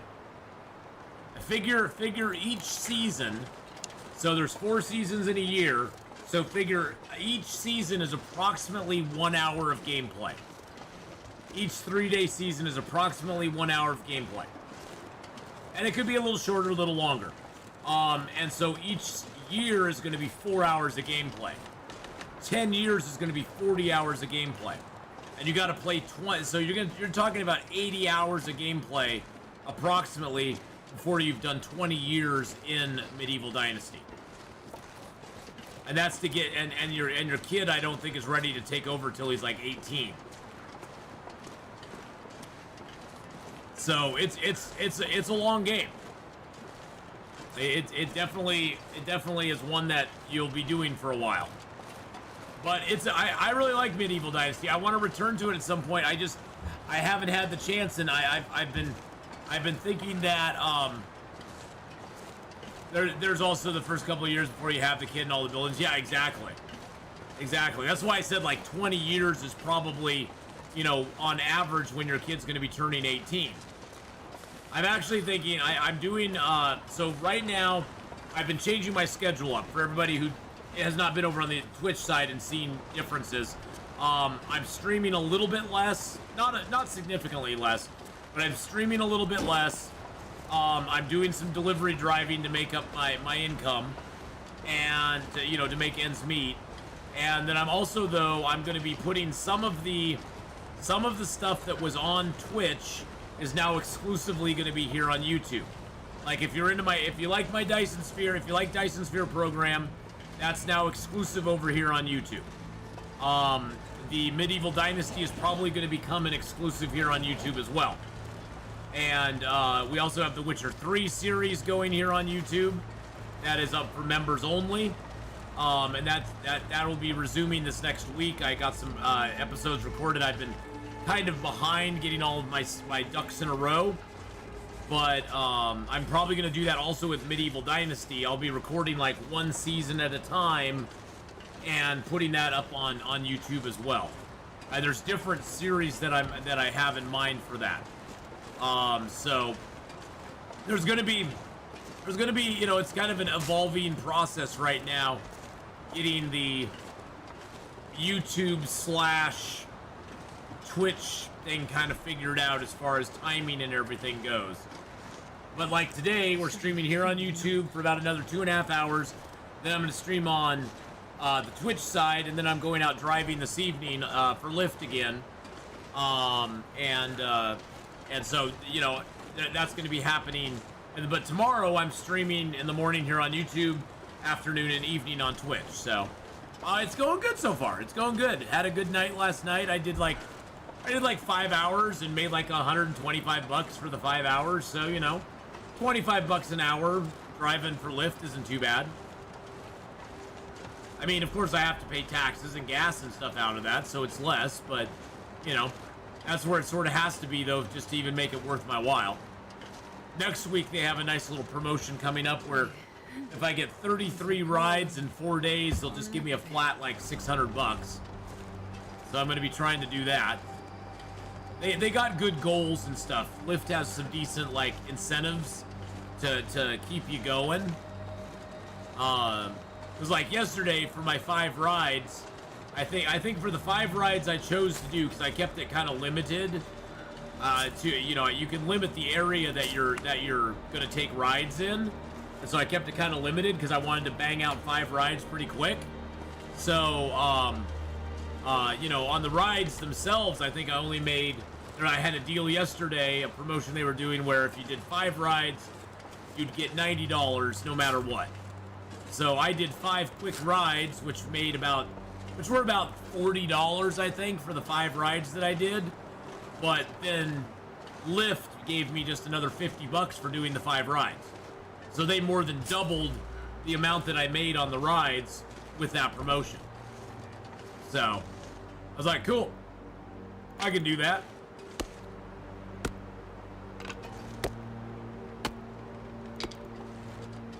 So they do make it worth your while. But it's been going good so far. I mean, you know, I did a little bit of DoorDash the other night as well. Lyft was it's kind of nice having the several companies you're doing gig economy stuff for, because if one of them's kind of dead, you can just switch to a different one. So, you know, it was kind of dead doing Lyft, so I just turned that app off and turned on my DoorDash, and I dashed for about an hour and a half and got some people some food and made a little money that way instead.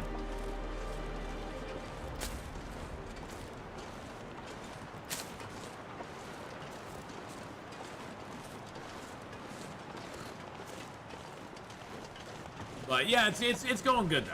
It's going good.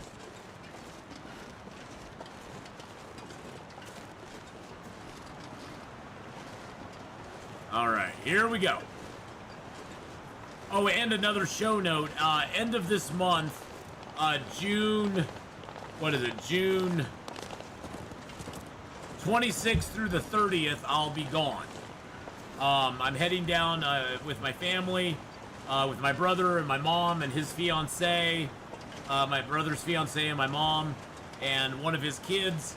I'm going to be going from the 26th to the 30th down to the Redwoods in Northern California. So I'll be taking a week off and heading down there. That's kind of nice. It's like, oh, I don't have to ask anybody for time off. I can just go. I can just announce it and just go and do my thing. So yeah, I'll be taking that week off. I'll be back. I'll be streaming on the weekends on both sides. But we're heading down on Monday, driving down on Monday, driving back on Friday. I may stream late Friday. I may stream on Friday. What is that Friday? Is it Friday the 30th? I think it's Friday the 30th. Yeah, it's Friday the 30th. I may stream on that. Oh yeah, I'll remind us. I'll be announcing it before that. This is the first time I've really even announced it. But yeah, I'll be announcing it before that as well. Like the week before Enora, I'll be letting everybody know. And I'm gonna try to set up a bunch of videos just to be released here on YouTube during that week, like Medieval Dynasty, Dyson Sphere Program, Witcher 3. So I'm gonna try to set up a bunch of videos for here on YouTube as well, so that people can kind of get some of that content. And then I'll be, like I said, I'll be, you know, streaming the weekend before, and we'll probably get back early enough that I can stream on Friday in the evening with the stream team, and then Saturday, Sunday, after the vacation will be just like normal, so.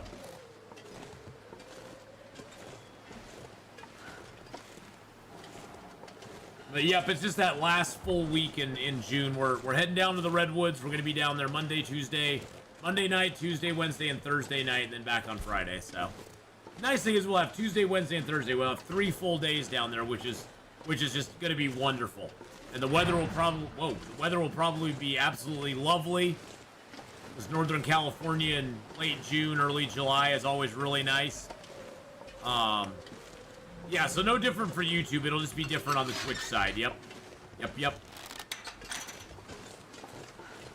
we'll have a nice party when I get back. I'll have a party when I get back. And I'll probably, if I can get good reception down there, I did this before one time when I went to the Redwoods. I actually streamed from the Redwoods. I was able to actually get enough reception that I could do a live stream on my phone from the Redwoods. So I'm going to try that again. I'm going to try that again this year and see if I can get it to work. But unfortunately, a lot of the area that I'm in down there doesn't have very good internet connections. The internet connection is not real good down there, so. You know what? I think I brought the rope here, didn't I? I did. I should. I'm not going to be able to carry this load. That was meant to be left there. That was meant to be left behind. Look at all that. Look at all that moose meat and good stuff we got here. Yum, yum. Yummy. There's a cured moose hide. Let's drop these bear hides.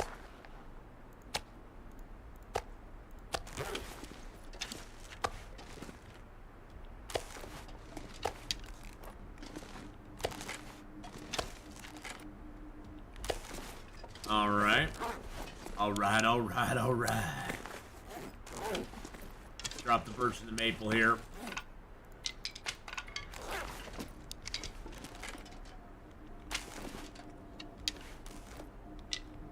I'm gonna go stir crazy the whole week without streams from you. Aww. Well, just what you can do with that week, Honora, is you can just stream like crazy yourself. You can just stream the whole time.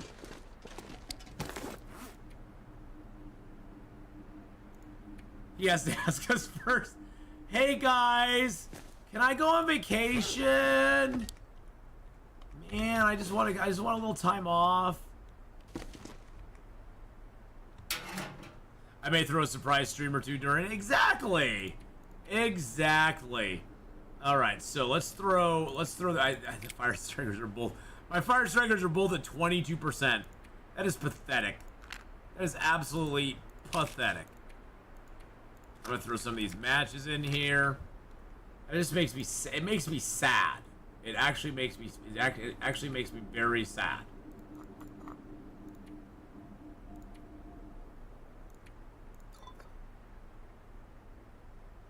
I do have 40 cattails in here, which is nice.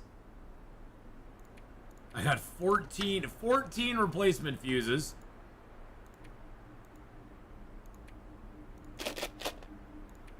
And, what, 9 wires? Nice. And I'm gonna throw a couple of whetstones in there, too. I'll put a little bit of cloth in here. There we go. I hate how freaking dark the dam is now. I hate it. I hates it. I'll give you guys night vision, but it barely even helps. It barely even... Wow. Okay.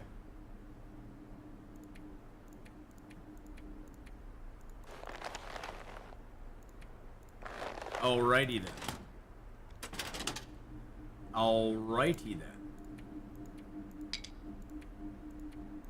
I have a little bit of birch and maple here.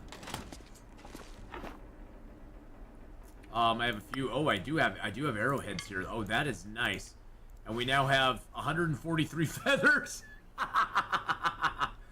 Yes, I have a few feathers here, and I'm not going to be ashamed of it. I am not ashamed of my featherage. My featherage is very good. I've got lots of feathers. And we need to drop this rabbit hide here too. This is all so we can go to what's that bedroll at? 68%. Okay, let's fix that up real quick. That's one of my backup bedrolls. You deserve more. You more than deserve time off. Well, it has been a fun year so far. It's been a fun year so far, but I definitely am feeling not burnt out, but I'm definitely feeling the grind. It's not that I'm like, oh god, I just gotta stop doing this, but I'm definitely feeling like it'll be nice just to have a breather for a little while. So that's one. So I got 3.5 liters right there, which is great. So it's definitely going to be nice to take a little bit of a break, a little step back for a moment, and just be like, I can breathe. I can breathe again. So it'll be a nice little time away. And I'll come back all refreshed and renewed and ready to rumble. What time of day is it? It is getting late. All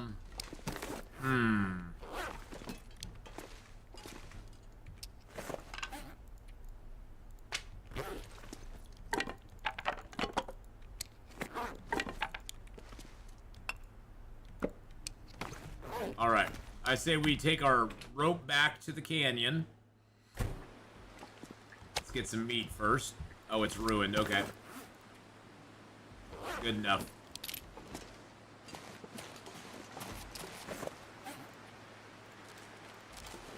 I'm gonna go down the rope first. You wanna tell me why I just got attacked by 9 birds and they can really... the birds in 7 Days to Die, oh, they are horrible, man, aren't they? The birds are crazy in 7 Days to Die.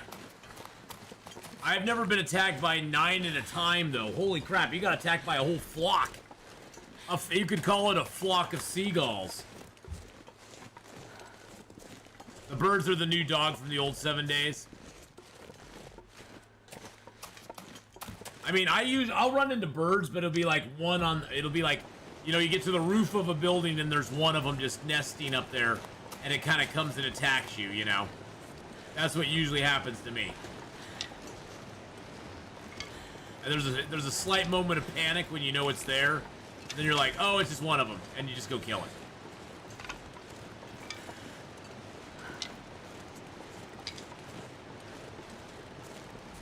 I don't even know, did we go to the bottom of the ravine? I can't honestly even remember if we did or not.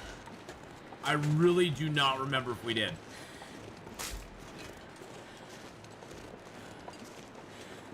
Was it with devs making birds all evil? Yes, Survival Fountain of Youth, you got the evil birds. In 7 Days to Die, you got the evil zombie birds. In Long Dark, you have the evil crows. You got the evil crows in Long Dark.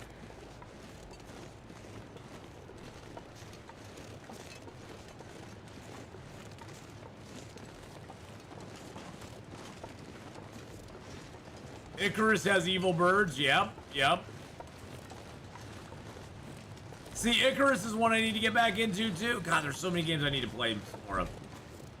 Hello, Mr. Deer. I don't need you. What am I doing?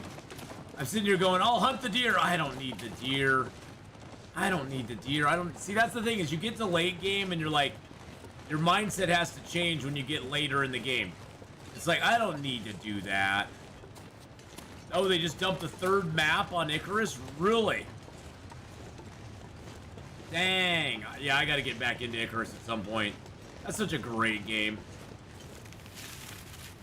Wow, we aren't even cold. What the dilly-dally do? Oh, it's +0. Galileo, and they added fish. Yeah, I saw the update notes. Oh shoot, I forgot to turn off night vision. I saw the update notes for fishing. I saw that. So that I was like, oh, that's nice. There's like 43 fish or 23 or there's a whole bunch of fish now and stuff like that. I was like, that's cool. Now, are the fish only on the new map, Honora, or are they on the old map? The new limit is level 60 with more talent points. Oh, nice. Okay. Yeah, I have to get back into it now.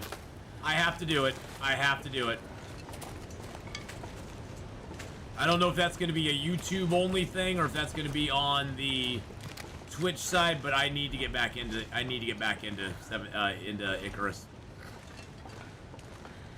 I'm just gonna go lick my wounds now. Thanks for the compassion. Not. Well, I'm glad you survived. I'm assuming you. Oh, there's the stem. Nice. I'm assuming you survived, right, Wesley? Or did you die? I mean, if it makes you feel any better, I died to a dire wolf. I tried to take a dire wolf on with a knife and it didn't work out very well. It just did not work out very well. It made me sad. It made me sad, Mom.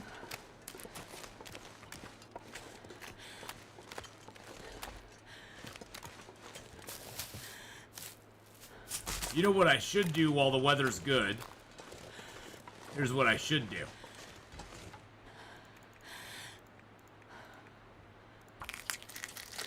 See, look at that. One arrow down weather. Oh, yeah, baby.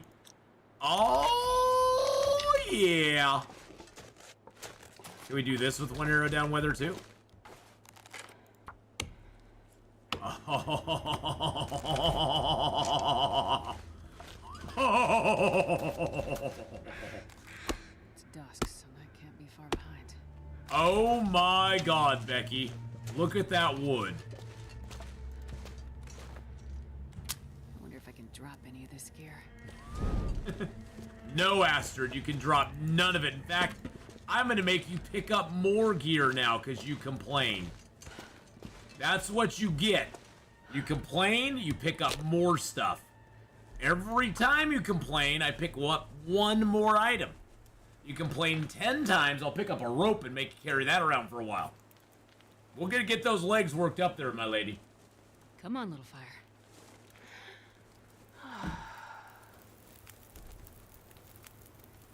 Perfect. Perfect.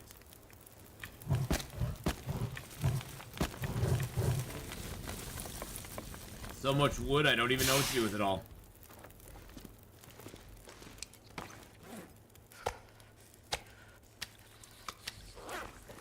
Why am I like chili freezing?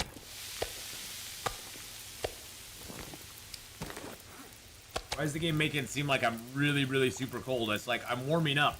By a 3 arrow up fire, I'm warming up. And you're pretending like I'm freezing cold. I mean, I don't even need the fire for all night.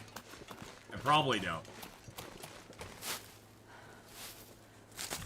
But one thing I do need is I need the cattails. Now, right down that little path there is a Bleak Inlet, which we're not going to go to. This Bleak Inlet can suck it. Bleak Inlet and its stupid timber wolves can suck it. There's nothing there that I can't get elsewhere. Way easier and without timber wolves. I mean, you can spend your entire game and never go to Bleak Inlet, and trust me, you aren't missing anything. It's not, I mean, most places you could be like, it's a nice place to visit, but I wouldn't want to build a base there. It's not even a nice place to visit. It's a place to visit if you want to, like, a challenge. Like, if you're challenging yourself, you're like, let's see how many Timberwolf packs I can take down, you know. Something like that, yeah, you know, you might want to go there. Yeah, it's just, there's not... There's nothing on Interloper that you can get in Bleak Inlet that's special. I mean, you could argue Blackrock is a little bit better because you can get like the if you want to, you can get the boom cans and the ballistic vests there. But even those arguably aren't that great. I mean, they're okay. They're just nothing that's that special. I mean, on an interloper run, I'm not going to waste one of my only 2. I wish they'd give us more accessory slots, but I'm not going to use one of my 2 accessory slots on a ballistic vest. That number 1 weighs too much, and it gives me great protection, but so what? For the weight, it's not worth it. It's not worth it for the weight. So I'm not gonna waste my I'm not gonna waste my accessory slot on it. Now, if they gave us more accessory slots, see, I'm a big proponent of they need to give us specific accessory slots. There should be a head accessory. There should be a torso accessory. There should be a foot accessory. And maybe a leg accessory. And get rid of these. And then be like, okay, so your torso, you can put your ballistic vest or your backpack on. Your head, you can put the ear wrap on.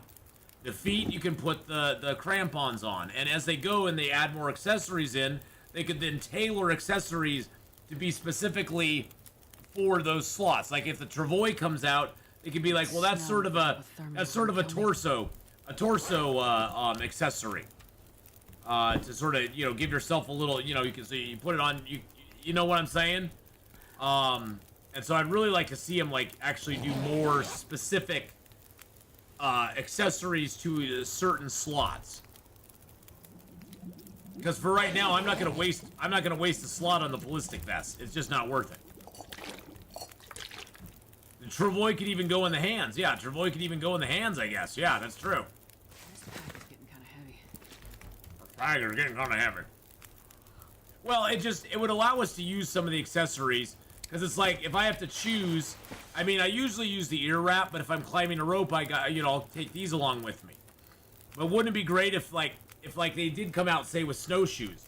Wouldn't it be great if there was one accessory slot for your feet, and you could choose crampons or snowshoes? You know, you could basically kind of pick and choose which ones you wanted based on your situation and how you were feeling about it. And then if they had a head accessory, they could have the ear wrap, they could add in ski goggles. That's one that a lot of people have wanted, is like ski goggles to have that give you like better vision when it's really bright out or something. So there's other accessories they could add in. And I think it'd be cool. I think it'd be cool if they. So here's another idea that I think would be really cool, Wesley. Have a quiver, and you could make that a torso accessory. A quiver would be cool. You know, for like the leg, and you can even make that a leg accessory. You could have the quiver on your legs, you know, like on your hip, type thing, like a hip quiver. Or you could have like a leg accessory, which was like a belt, where you could keep your, you could actually keep your tools on, and it would give you a better chance of struggling or something like that. There's a lot of things they could do with those accessory slots that would be really neat. Are they going to do it? Probably not, but I think it'd be cool if we had other options. Other options are, I want more options, I guess. More options are always better.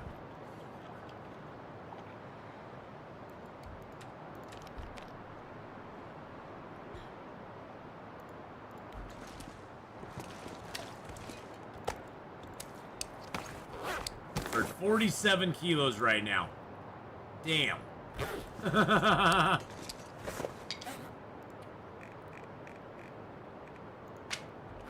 There we go.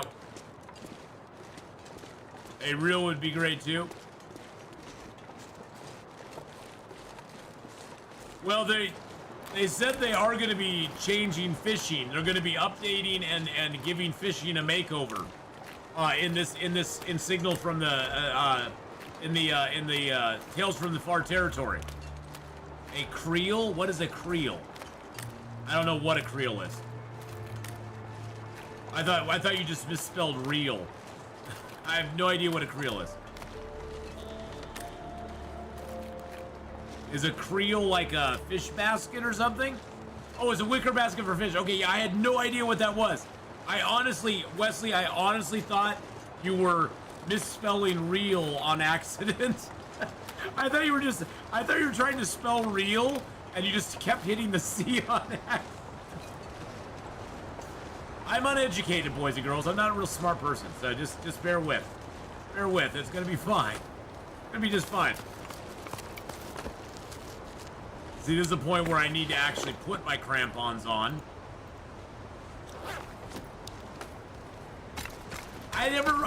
Honestly, I never liked fishing in real life. I went fishing a few times with my dad, and I didn't enjoy it very much. My dad loved fishing. He went fishing for salmon. He went fishing for trout. I never was a big fan of it. I was never a big fan of it. I was always a good student, Wesley. I pick up on stuff real quick. There's just certain gaps in my knowledge.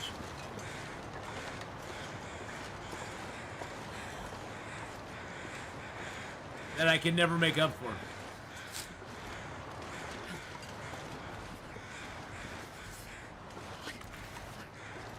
Hot. Too hot. I love salmon fishing. You can do it right out back of the building. Oh, that's awesome. Yeah, I don't know what it was. I never got into fishing. My dad, like I said, my dad was a big outdoorsman. He loved fishing, hunting, camping. You know, I love camping. Me and my best friend in high school, we actually went on, we'd go on a week-long backpack trip where we'd actually just head out into the woods. We'd go on a trail, and then we'd just cut off the trail and just go into the middle of nowhere and camp for a week. And everything we took, we took it on our backs. All of our food, our camping gear, our medical supplies, all that sort of stuff. Our water we had, the water purification tablets, the iodine drops and all that sort of stuff. And we boil all of our water and purify it, and we just live out in the wild for a week. And it was so much fun. We did that like half a dozen times when I was in high school. And people would just look at us like, are you crazy? What if you get lost out there? It's like, well, it's not that hard. You got a compass. You just head the direction, you make a mark when you go into the woods. Oh, we're going north. Well, to get out of here, we gotta go south. It's not that hard. But people would always wonder how we would ever find our way around in the woods. It's like, dudes, I grew up in the country. Finding my way around in the woods is not that hard. Not that hard. Well, I'm always curious about stuff, Wesley. I love learning new things. I love learning new stuff. Hey, give me the pork and beans. Give me the Summit soda. Give me the cedar firewood. Thank you. But yeah, we'd go out camping. It was so fun. Especially once we learned the beauty of hammocks. Oh my God. Once we learned the beauty of hammocks, we use those all the time. Because we wouldn't go camp, in Oregon it rains, and in Washington it rains a bunch.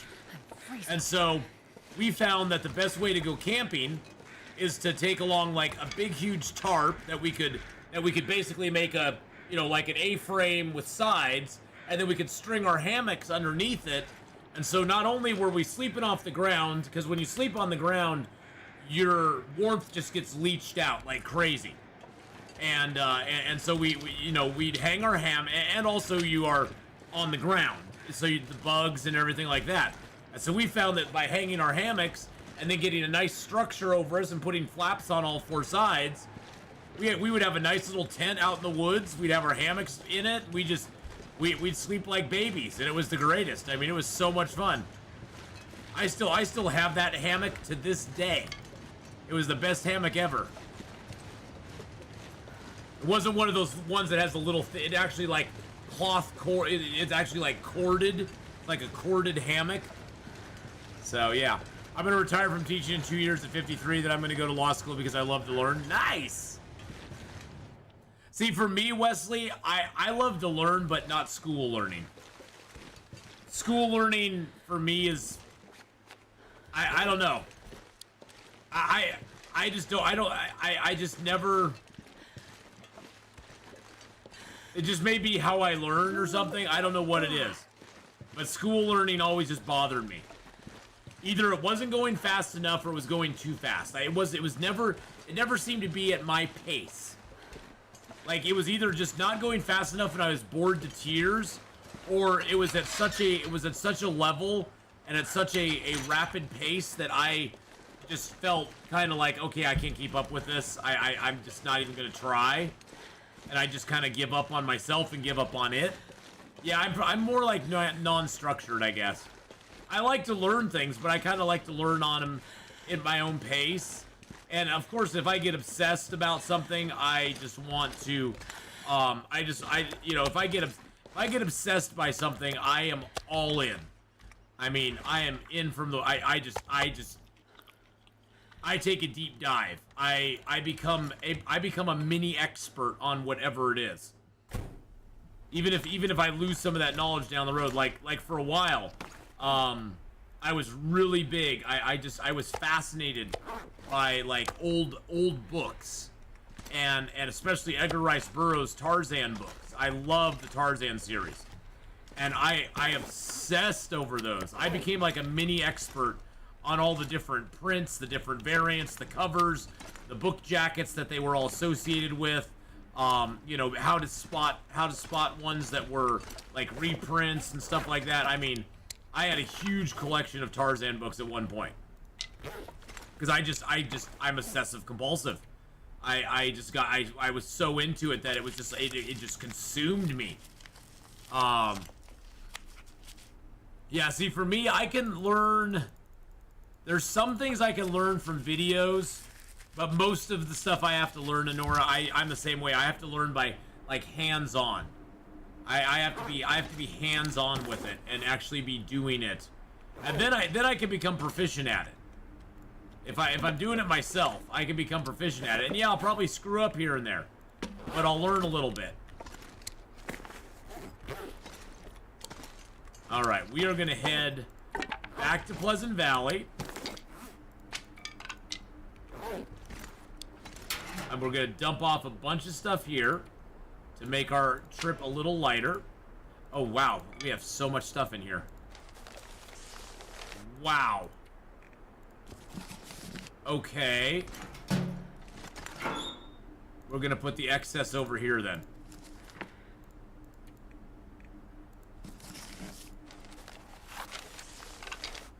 You're most likely an Enneagram 5, like I am. Focus on being knowledgeable and confident so you can be as self-sufficient as possible. Oh yeah, I've always wanted to be self-sufficient. I have never.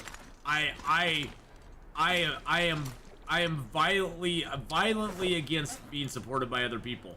To the point where it hurts me in some ways, because it's one of those things where it's probably been my biggest struggle on Twitch and doing this as a full-time thing is having to get over the idea, you know, that I can't promote myself, that I can't push people subscribing or supporting my channel and stuff, because I almost it's a mindset. It's a mindset where I'm like, I feel like I'm not begging, but I feel like I'm asking for people's help in a way. You know, I'm asking for people to support me, and I gotta get, and it's taken me a long time to kind of get over that and be comfortable with going, hey guys, I'd really appreciate it if you supported the channel. You know, if you subscribe or become a member on YouTube. If you know, I appreciate all, you know, donation or tips and donations, and you know, appreciate people helping out with sponsorships. It's taken me a long time to get over that because of my mindset. And that's just something, you know, I've had to kind of get over because this is now my job. And, you know, that's the thing. Hey, Palehide, how you doing?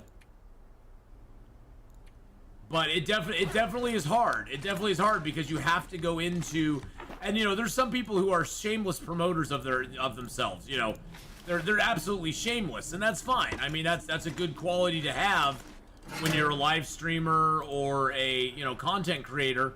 Shameless promotion is not a bad thing, but, you know, it's part of that sort of mindset of not wanting to depend on other people, wanting to be knowledgeable, competent, self-sufficient, and you know, and it's hard. It's hard sometimes to ask for support. It is. But I've slowly gotten better at it. I will say I've gotten better at it and better at doing that sort of promotion of myself.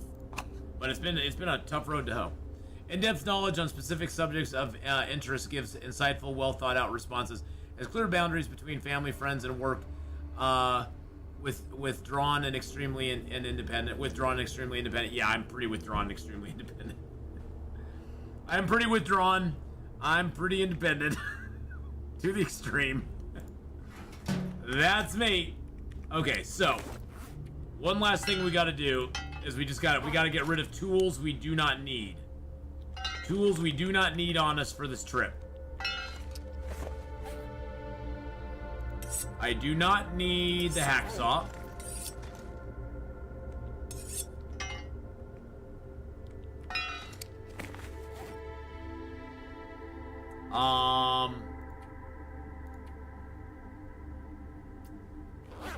I don't really need 48 cattails either. I think 30 should probably do. Dump another liter of water. I'm just trying to think, what do we have at the farmhouse that's gonna weigh us down a ton? And we have a lot of stuff there. We've got a lot of stuff there, so I think I'll drop this stick. I know, now I'm like micromanaging. I'll drop the stick, I'll drop 3 of those. I'm gonna drop the book as well. Oh, that book actually stands up. That is adorable. That is actually adorable. It actually stands up on the desk like that. I don't think I have any of the hides on me. No, I'm good on that. I don't have any hides, any guts. Am I wearing all the clothing? Oh, I have that. I have that. I think for right now, I'm not going to be climbing any ropes, so I think for right now, I'm going to wear that. Again, this is all micromanagement. I'm going to drop that. I'm going to drop the crampons.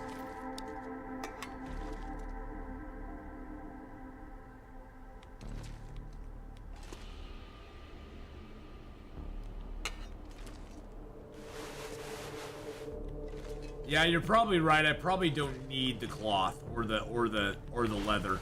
I'm always afraid that if I don't have it on me, I'm gonna need it, but you're probably right. I can't put any more in there though. Let's take all the metal out.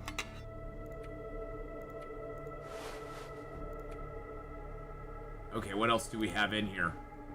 Holy crap, we got a lot of stuff in here. Take the paint out. There we go. Throw the paint over here, because we'll never use that. Throw the metal out here. There we go. Micromanaging even further, I probably don't need... That's only 0.06, though. We're down to 32 kilos. That's pretty damn good. Alright. I hate how dark this place is.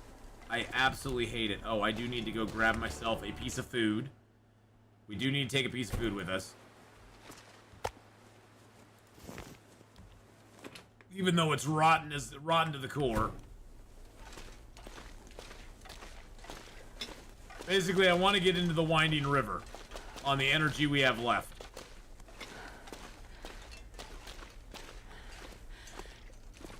Well, and I think we have cloth at the farmhouse anyway. Because we're pretty much, to be honest, boys and girls, we're pretty much done exploring the world on this side of the world at this point. At this point, we're ready to head back to Forsaken Airfield and get the rest of the stuff done that we need to get done. We've explored all the bunkers. We just need to go to Forsaken Airfield for the last bunker. We're pretty much good to go. So, we're gonna go.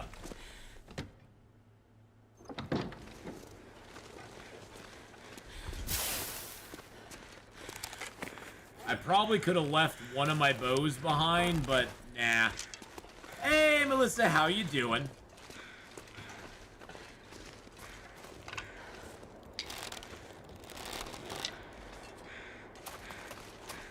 So yeah, for me, Wesley, it's one of those things. That's why, you know, I will thank all of my supporters here on YouTube and Twitch a lot, because I feel very blessed that you know, I have the support that I do, and that people have been, you know, very supportive of my channels over the years, and especially this year as I've gone full-time into streaming. I feel very super blessed that people have been it's been well responded to, and people have just been very generous with their time, their money, you know, both with the sponsorships as well as with, you know, becoming members and subs on both YouTube and Twitch, and supporting the channel with bits and gifted subs and donations and tips and super chats and stuff like that. It's just been, it's been kind of overwhelming a little bit. But it's been very, I just feel very blessed by it too. So, but yeah, it's always been the hardest thing, is like making sure that people know that's available. There's people who've come into the channel before, and I'll mention something about a sub or something like that, or about subscribing or something, and they'll be like, oh yeah, I never thought to do that. You know, it's not that they didn't want to, they just never thought of it, you know? It's one of those things where I have to just keep telling people, I gotta keep in my mind saying, hey, you know, it's not that I'm begging for their money or anything, I'm just saying, hey, here's an opportunity to support the channel if you want to. Okay, Mr. Wolf. Oink.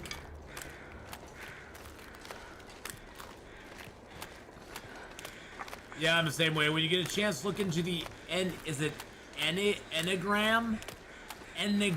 numbers. What is okay, I'm still I see, this is what I don't know, is what is an Enneagram? It's E-N-N-E-A-G-R-A-M. Enneagram test. Okay, what is that? The Enneagram test is derived from a series of subtests used to categorize human personality. Answer 10 questions as fast as you can in 10 minutes to get the results of your test. SSL certified, most accurate online. Oh, that's just they're just giving you one. Interesting. Interesting.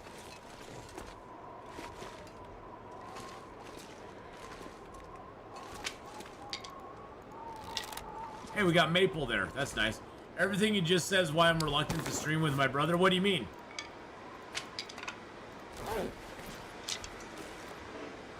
Why would it make you reluctant to stream with him?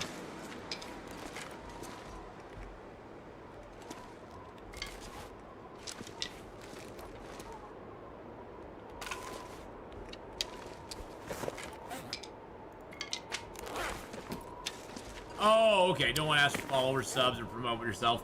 Yeah, well, you know, it's just something you got to do. It's something you got to do. I mean, and really at first, it's not really something you have to do when you're first starting streaming, because, you know, you don't really have an audience or anything, but it's really important to, like, I wish I could go back in time and tell myself, hey, you need to promote yourself harder even when you're starting, because, you know, it's a good practice to get in the beginning when there's hardly anybody, and that way you feel more comfortable when there's more people watching and more people participating and more people there. It's actually a good thing to do. It's actually a really good thing to do. Let's sleep for like 3 hours and then we travel. Now I shouldn't have said that because now a storm's gonna come up. But sleep for 3 hours and travel.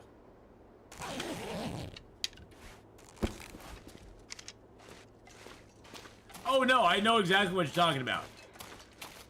It feels, and I'm not saying it is this way, but it feels like you have your hand out. And that is antithetical to the kind of person that I am. I don't even like asking friends or family for help. So it's a very difficult thing to get your brain wrapped around, because it's just not what I am comfortable with. But it's something that you know. See, the thing is, Wesley, I've had to have a paradigm shift where I'm like, you know what? It's not anti-independent for me, because I'm doing this full time, and to be independent and be able to actually create this content, be able to stream, be able to do stuff for YouTube, I have to be able to pay my bills and you know, make my rent and keep the lights on and the internet.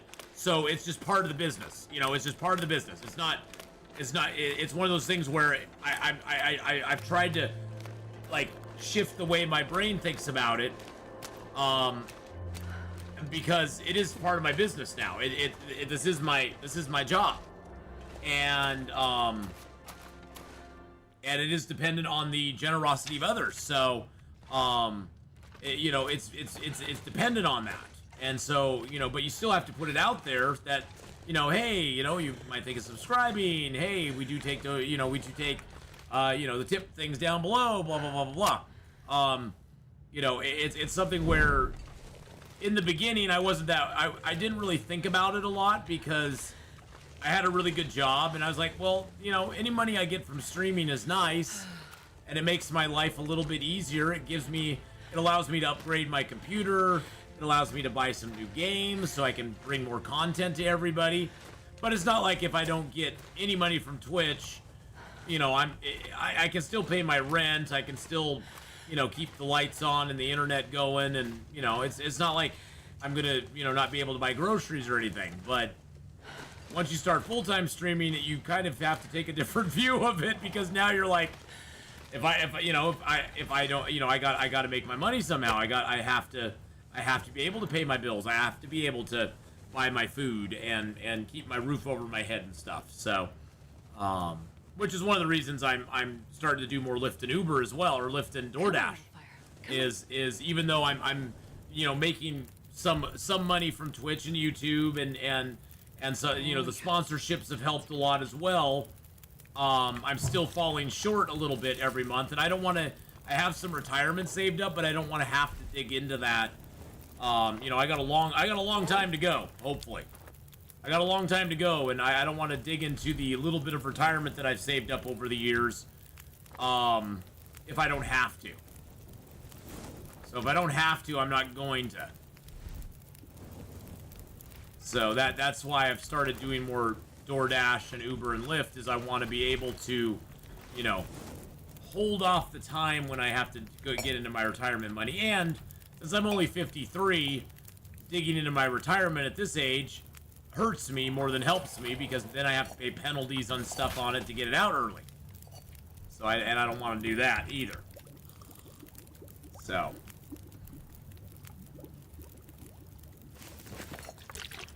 Well, and ultimately, yeah, you're right. I mean, streaming is kind of a service industry. It's an unregulated service industry, and there's nothing saying, there's no, it's not like a service industry like where you actually sign a contract, get paid a certain amount of money. It's a service industry where you basically are being supported by the people who wish to support you. Now, whether that's through just views, or whether that's through advertisements that you get from Twitch or YouTube, or whether that's through tips and subs and bits and super chats, you know, there's all sorts of ways that you can be supported by your audience. I need to find a place to rest. We're that tired again? Yeah, well, I guess we are. I was hoping to get all the way to the farmhouse. I don't know if we're gonna get all the way to the farmhouse. I don't know if we're gonna get all the way there or not.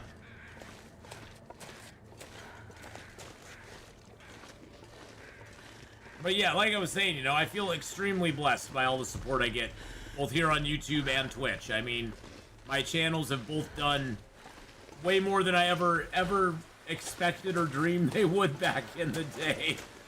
when I first started streaming, you know, and I had like 2 people watching me.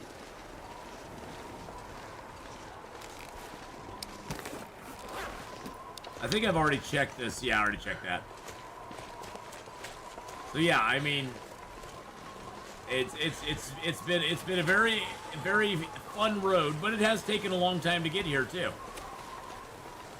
I mean, I'm in my 7th year of streaming now, which is crazy that I've been streaming for 7 years. I think of that and I go, wow, that's a long time. That's a long time. And I'm still not bored of it. That's the best part. I think that's the thing that makes me the most excited. Is, you know, a lot of times you'll do something for 5, 6, 7 years, and you'll be kind of like, okay, I'm kind of over that now. I want to try something different, try something new. But it's always fun to stream for me. I look forward to it, which makes it a great, like, it's a great thing. It makes it a great thing to do in sort of my twilight of my, you know, employment days. It makes it a great thing to do because I actually enjoy doing it. I enjoy hanging out with you guys and just talking and having fun, playing some games, trying out a few new games here and there. Chat has come up with some of the best ideas for games and stuff. They've been like, hey, you should try this one out. You know, or you should try this game out. You know, so chat has come up with some great ideas for games.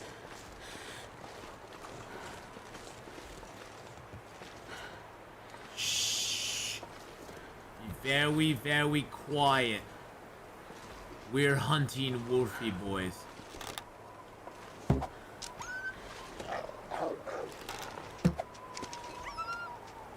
Really? You dodged both those arrows, huh? You dodged them both. You sneaky little bugger. This first one was way off the mark, though. Actually, the first one wasn't that far off. That was not that far off. He was right there. Wow, look at that view. Oh my god. Let's see if we can get a good view of it here.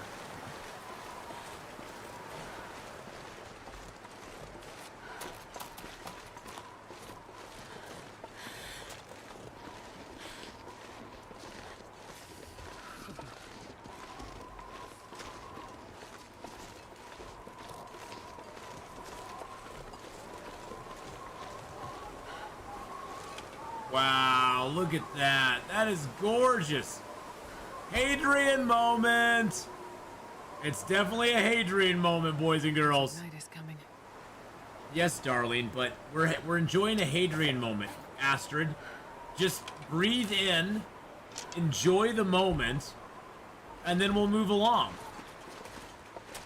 She has to ruin it. She has to ruin the moment. I'm surprised she didn't go, I'm really cold. Gosh, I'm really tired. Oh man, I don't know if I can carry all this stuff. It's so heavy. I'm looking at you, Astrid. Yeah, I'm looking at you. Tell you, some days. Some days, Astrid. Some days.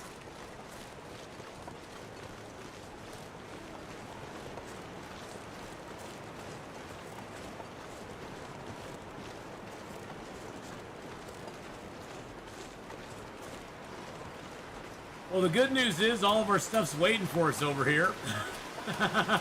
We just got to get to it. All right, now we're completely tired. I lay down right here. I didn't think I'd die. I think as children of the 80s, we're very independent as well. Oh yeah, well our parents pushed us to be independent, Wesley.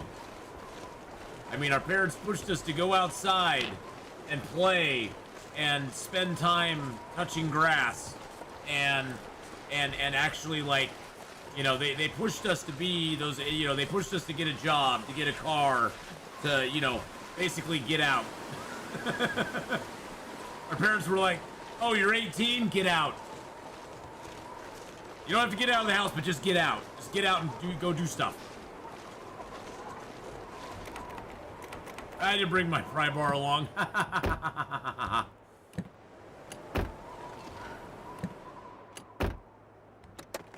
I have never searched this car yet? Really?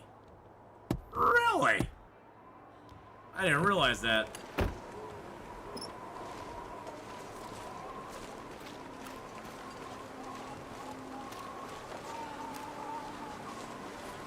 Interesting.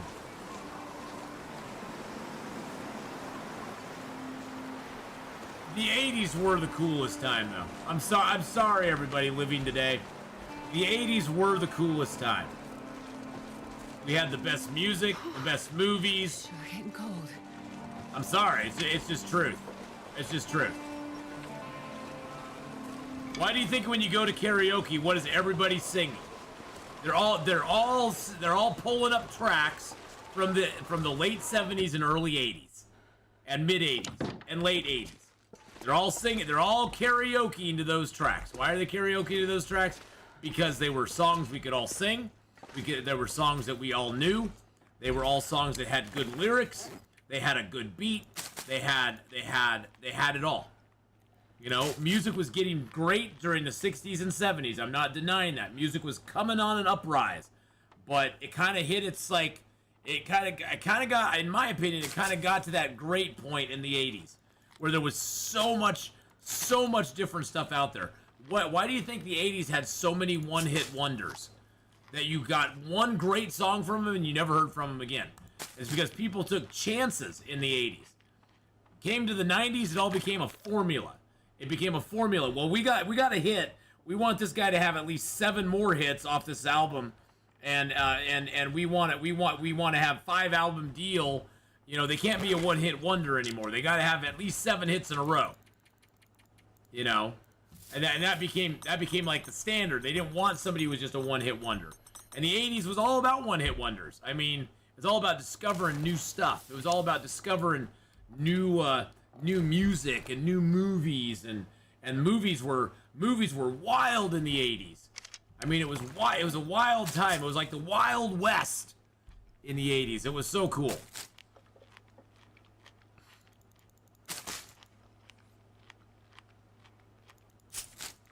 Well, 80s was the end of the Cold War too. Yep. I remember when the wall came down. For those of you who are younger, you may not know, there used to be a wall, a literal physical wall in this little place called Germany. And there was an East Berlin and a West Berlin. You'll see it in old movies. They try to sneak people out of East Berlin, and the spies are spying on each other and that sort of stuff. You'll see it in the old films, but there used to be like a physical wall there. Physical wall there. Oh, I remember it like it was yesterday, Honora. I remember it like it was yesterday. It's one of those moments that, like, you know, it's like, you know, there's moments in your life, there's moments in history that stick with you if you live through it.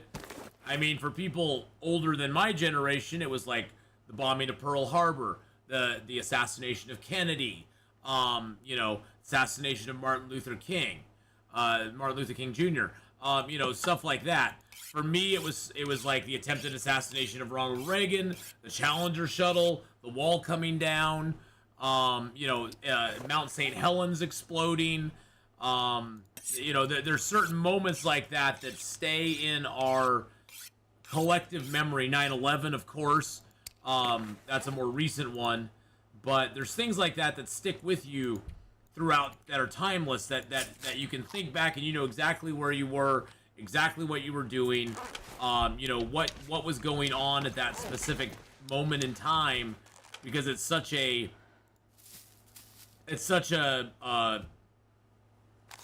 a momentous thing. And generally, you know, you can ask most people, where were you on 9/11? And most people will know. You ask them, where were you on, what the hell was that? You ask most people, where were you on July 30th, you know, that year? And they'll never know. But you ask them where they were on 9/11, and most people will know. They'll know. They'll be like, oh, I know exactly where I was. I know exactly where I was when I heard the news. For me, I was doing the Oregonian back then, and I just got done delivering my newspapers. I got back to the drop, and usually in the morning, I just, you know, I had to deliver out missed papers in the morning, and I sat down, and I just turned on my little TV that I had in the office, because I was like, oh, I'll watch the news this morning and see what's going on. And that's when it all hit. Jesus criminy!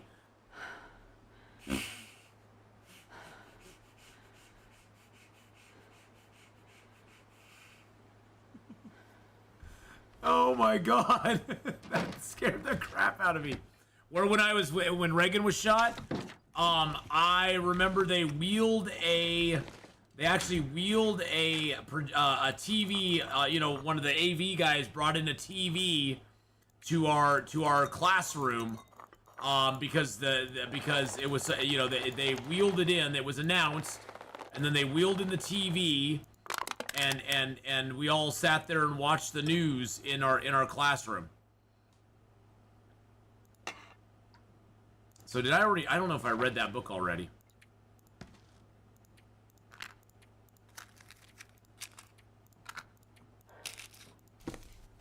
But yeah, I was in class. I mean, geez, that was what, 81? So I was was that 81?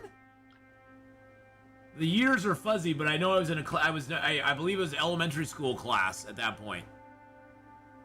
But yeah, we were in class and they wheeled the TV in. Same thing with the Challenger shuttle, when the Challenger blew up. I mean, everything's, you know, it was announced in class that there had been a horrible accident. Drop any of this gear. Yeah, that thing outside, March 30th, 81. Yep. I was 90% sure I was right. But yeah, so I would have been 11, which would put me in what? 6th grade? 5th grade? 6th grade? Something like that. You were eating corn checks before work and watching Fox and Friends, never eaten corn checks since. Yeah. It's weird. I mean, I called up, at that point I was still married. And I remember calling and waking my mom up that morning because she wasn't up yet. I was like, oh my god, you have to turn the news on. You have to see what happened. What just happened. I mean, because I turned on the news. I was watching the news, and most of the news coverage didn't have, on 9/11, most of the news coverage did not have, you know, by the time the news coverage was happening, the first tower was already hit. And by the but we were watching live as the second tower got hit, and it was like, oh my freaking god! It was like, because everybody was confused on the first tower getting hit. It was like, what happened? Was this a, you know, because it was genuinely at that time, for that time and era, it was unthinkable what happened. All the news pundits were like, it seems like a horrible accident has happened. Something tragic has happened today.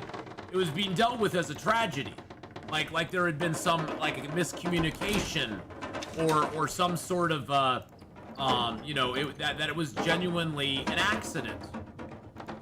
And at that point, that's what most people were doing. Oh no, I've not listened to the NORAD tapes. I'd be fascinated to listen to those. But I remember the news meeting, and then the second one hit, and it was just like, oh crap. I mean, it was like, it was one of those moments where it was like, oh my god, shit just got real. I mean, you know, it just, I'm sorry to cuss, but that's the feeling that you had at that moment, is that, oh my god, this is really happening. This is really happening right now. And yeah, I mean, it was, and you know, and then I watched through the whole thing. I mean, it's one of the saddest things I've ever seen. There's YouTube uploaded by Rutgers. Give them a listen. I'll have to do that. I think about the only, I mean, I think there was a,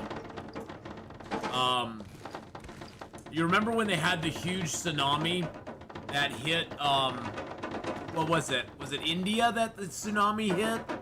It was that one. It was that huge tsunami that hit over. I think it was in India. In India. Wasn't Japan? No, wasn't Japan. It was like the Indonesia. It was like Indonesia or something like that. God, I can't even remember exactly where it was that it hit. But it was the one that killed like 130,000 people. I mean, it was like a massive amount or maybe it wasn't that many people, but it was a lot of people that died in that one. and they actually had a YouTube video. I don't think the YouTube video series is up anymore, but they had a YouTube video series where they actually had people who had taken, like, they had actually, like, recorded the day of. They were actually in it and recorded it when it happened. And they were actually, you know, interviewing him. It was like an 8-hour series on YouTube. And it was just, it was scary, but it was fat. It was one of those that you just had to watch. It's like some of the 9/11 documentaries I've seen, where it's like, holy crap, the Indian Ocean tsunami. That was the one, yeah. I mean, it was scary watching those videos because it was like the people taking the videos. You could see the beach and the ocean was just like, it was like thousands of yards out. It was just crazy. Yeah, the tsunami caused one of the largest natural disasters, killing at least 200. Oh, it was 220. So I was on the low side. Oh my God. Yeah, it was. I mean, it was a crazy series on YouTube, and I mean, the video was just like horrifying. Seeing the ocean just recede like that, and then just seeing the ocean coming back in. Wow, it was insane. Jesus criminy. Stop losing your stuff out here, trees. God, that scared me again.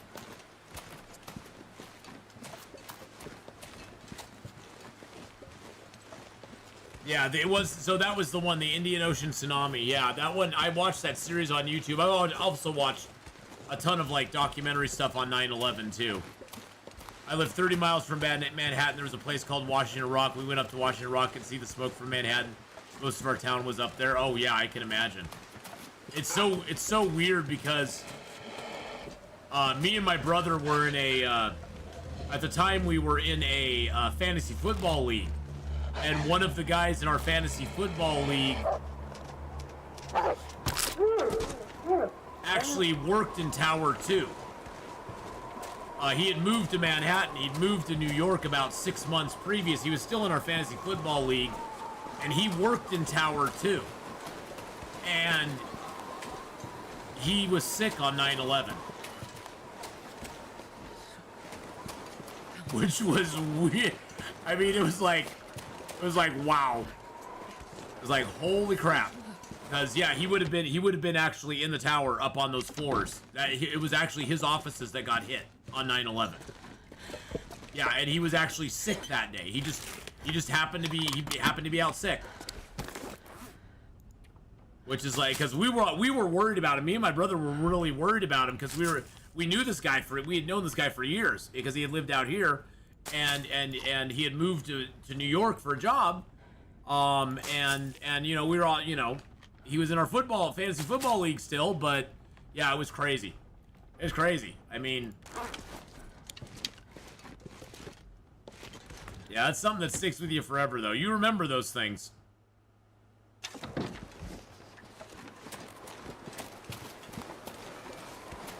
Oh yeah, well, I mean, all the phone lines and cell stuff and everything was just like a chaotic nightmare that day. You could not get, I mean, if you were in the Manhattan area or New York area, I imagine all the lines were jammed up for most of the day, most of the time. It was crazy. Crazy stuff going on. It's hard to believe that's over 20 years ago now. Hard to believe it. It seems like just yesterday, but I mean, 9/11 was our Pearl Harbor in many ways. I mean, you know, I know older people who lived through Pearl Harbor, and that's sort of like their never forget type thing. Did I say I hate being cold? Because I really do. I really do. I really hate being cold. I hate being cold too, darling. That's why I put another coat on and wrap myself up a little bit. The highways were like a ghost town.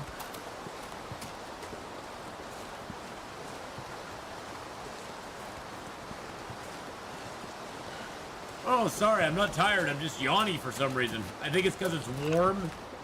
Yeah, it's about 78 degrees in here right now. I got the AC on, but man, it is warming up. It's 62 outside today, right now. It got warm in my house yesterday. It's supposed to be up to 78 today, so. New Jersey traffic is what makes New Jersey horrible. It was empty.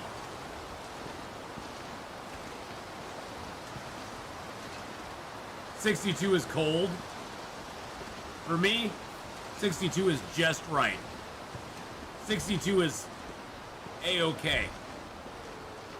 I like it right between about 60 and 70. Right in there is perfect for me.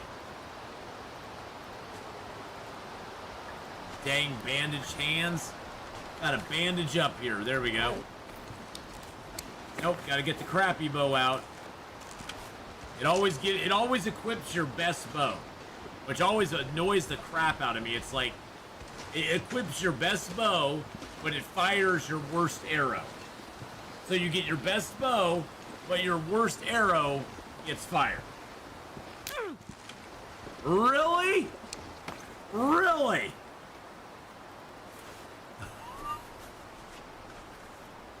My poor girl.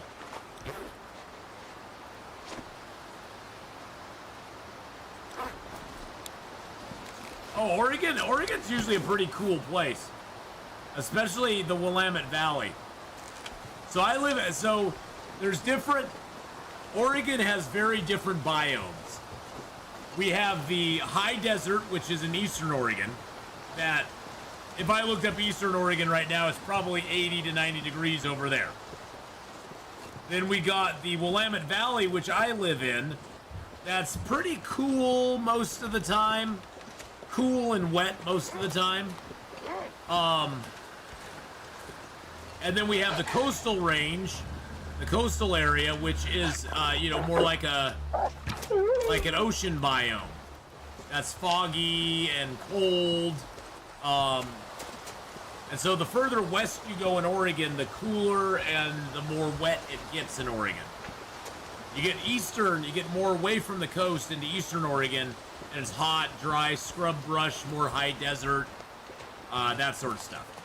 But that's also east of the Cascade Mountain Range, too.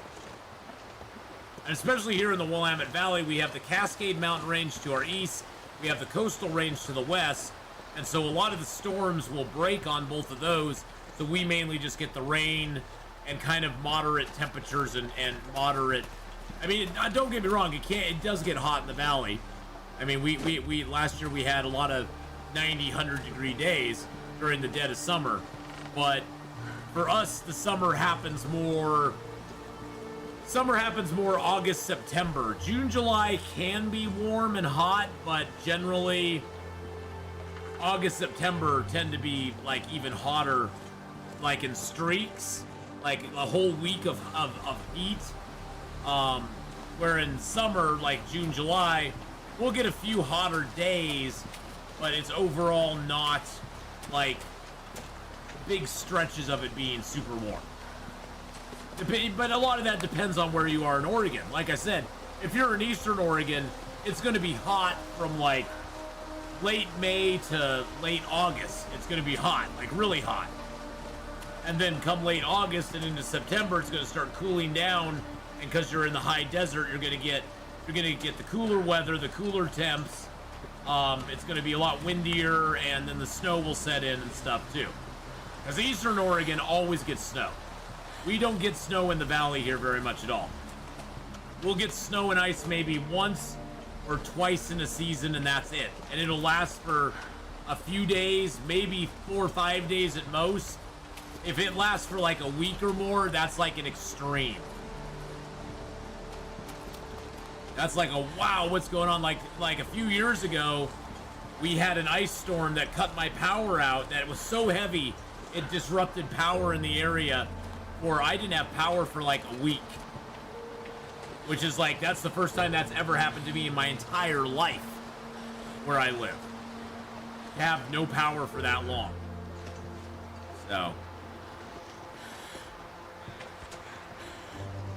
The Willamette Valley is a very nice place, though. We don't get hurricanes. We don't get thunder and lightning. We don't get tornadoes. We don't have floods very much.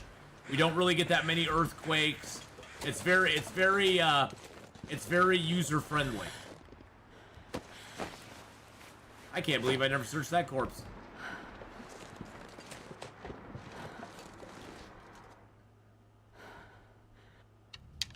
I mean, we do get a few earthquakes. We get a few little rattles here and there, but not much.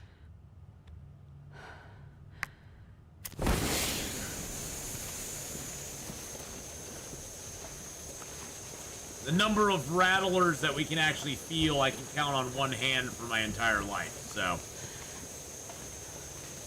there was an earthquake a few years ago while I was live on stream. I mean, it was so subtle that basically my screen shut. The only way I could tell is my screen. I was like, "What is going on? My whole desk is wobbling." And then I was like, "Oh, we had an earthquake." Hey, friend! Hello, hello. It's blue. It's blue. The flare that I hold in my hand is royal blue.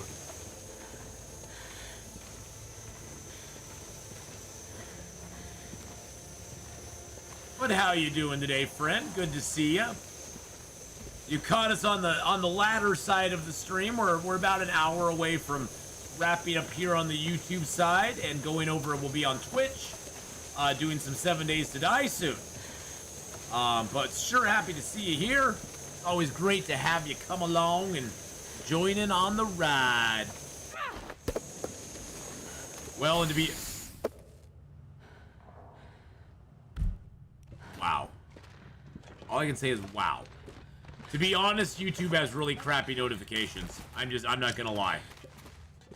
For YouTube, you have to turn on... YouTube has many different levels of notification. And if you want to know, if for live streams, you literally have to have all notifications turned on for live streams to come up even. Yeah, you have to set it to all. If you don't set it to all, it will not give you live notifications. And they need to change that. They need to actually have, like, because you can set, I think you can set the notifications to, like, new videos or updates or all. They need to have one specifically for live broadcasts. Like, if YouTube actually wants to, like, promote live streamers on their platform, they should have a notification setting that you can go, yeah, I want to know when this person goes live. Now, understandably, the number of people who go live on YouTube are not as great as the number of people who go live on Twitch or just upload stuff to YouTube as ongoing content. So I get that. But how hard would that be? Just to have a live notification setting. Like, be like, I want to know when this person goes live. Because there's several YouTubers that I watch that go live every once in a while. And, like, Hadrian's gone live before. And I get a notification for it. I get a notification for it. But here's the other problem. Here's the other problem. You go to the person's channel, and sometimes when Hadrian would go live, I would go to his channel to find his broadcast, and I couldn't even find it on his channel sometimes. I didn't touch the Karen. I did not touch Karen. I don't care what Karen says, I didn't touch her. Oh, the Cairn. Oh, the Cairn. No, I didn't touch it. But yeah, YouTube's bad about its notifications. They come in late. They come in. They don't come in at all. It's just weird. But I wish they just had a live notification. But yeah, I went to Hadrian's channel one time because I got the live notification. I had to go back into Twitter, find his link, find his notification for it, and click on the link there just to be able to pull the stream up. That's how bad it didn't want me to watch his stream. And I was like, well, that's weird. Why would you do that? It's very odd. I felt disgruntled by it. My fingers feel numb. Yum. Yeah, it just kind of disappears. That's the problem.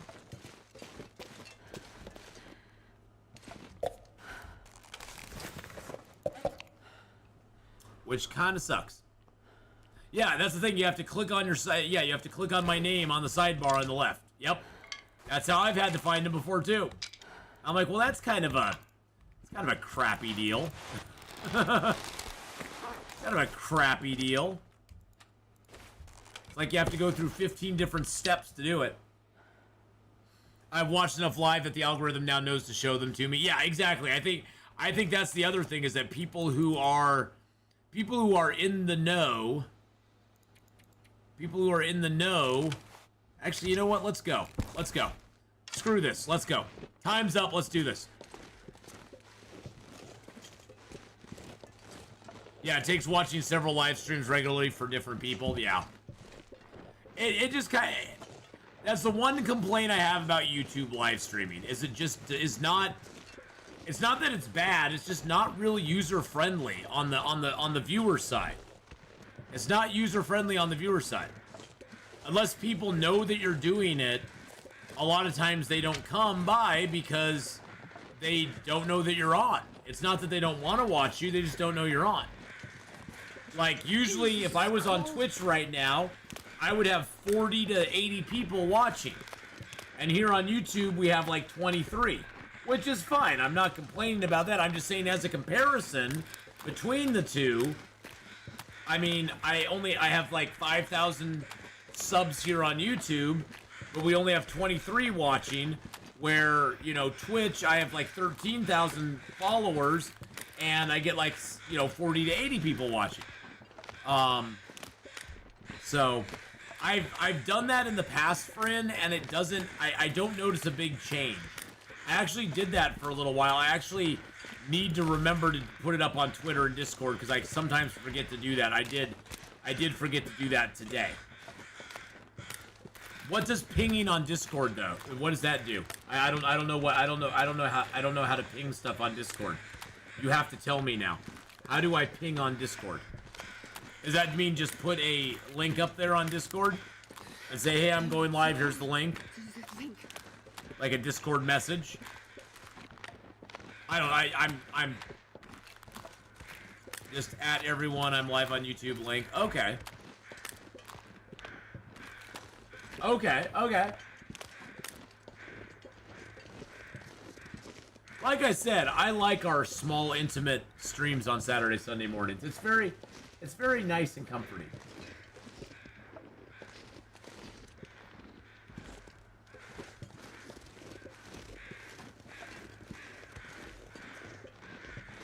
It's very nice. So like, what's that right there?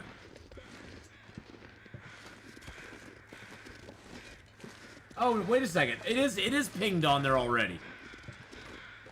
It's already on there. If you go to my announcement section, it actually has the... It actually has the... Shh. No.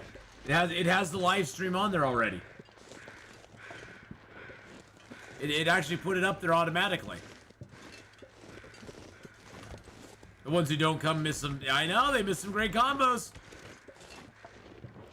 So if I do in there at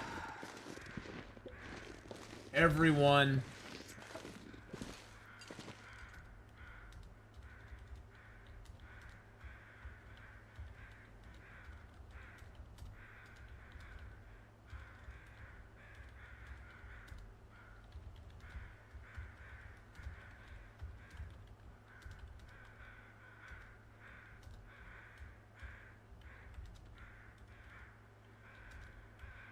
And then I put that link in there.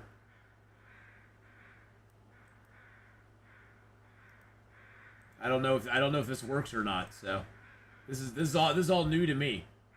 Yes, there we go. Okay, so I just added everyone. There we go. I added everybody. It said it'd send it out to 552 people. See, that's the thing. It's like, even that, Wesley, makes me cringe. I'm just like, oh god, I'm bothering 552 people right now. Oh crap, they're gonna all get a message. They're all gonna get a message. I just said, hey, at everyone, I'm live on YouTube for 1 more hour streaming Long Dark. Come by and join the fun. And I put that. No, I'm just saying, in my mind, Nora, it's not that that's really true, but in my mind, it's like, oh frick, I'm bothering people now. No, I'm serious, but that's what my brain goes through. I'm just giving you a look into my brain. You know, that's what my brain goes through. I'm like, oh crap, I hate to bother people. That's why I tell people all the time, hey, if you follow me on Twitter, I'm not a 12-year-old. I'm not gonna blow up your Twitter every 5 minutes, posting and reposting stuff, telling you what food I've eaten, showing off my new shoes. You know, I'll post a few things here and there, but I'll probably post less than 5 things. I'll probably tweet or retweet less than 5 things a week if you follow me on Twitter. And the things I post up are actually things I want you to see. They're actually things that are show related or, you know, something cool that I came up with, or, you know, something like that. So that's why I always preface it with that, because, I mean, honestly, it drives me nuts when I get tons of Twitter pings all the time. But it's like, to-do, this person's retweeting 25,000 things each day. I'm like, oh my god.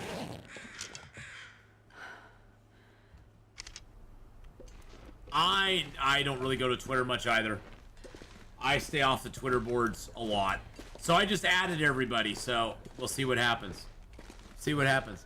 Deleted Twitter a month ago. I just never use, I have to be on it just because as a content creator, you have to be on it. I mean, there's no,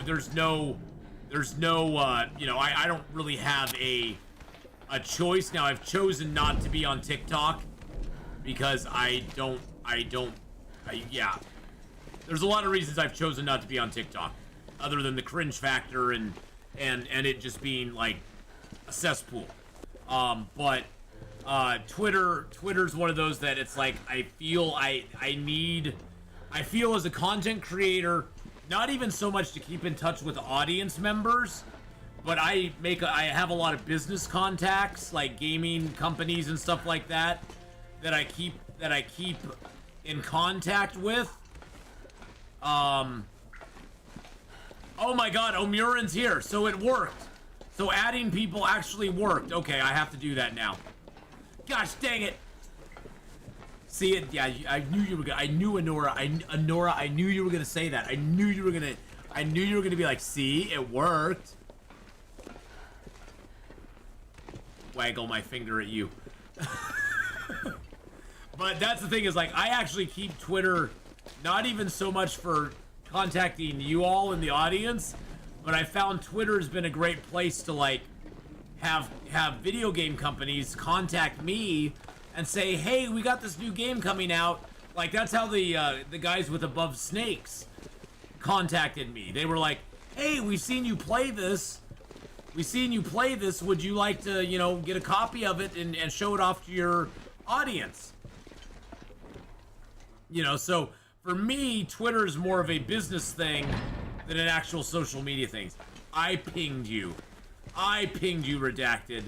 I brought you into the fold. Actually, it was Friend.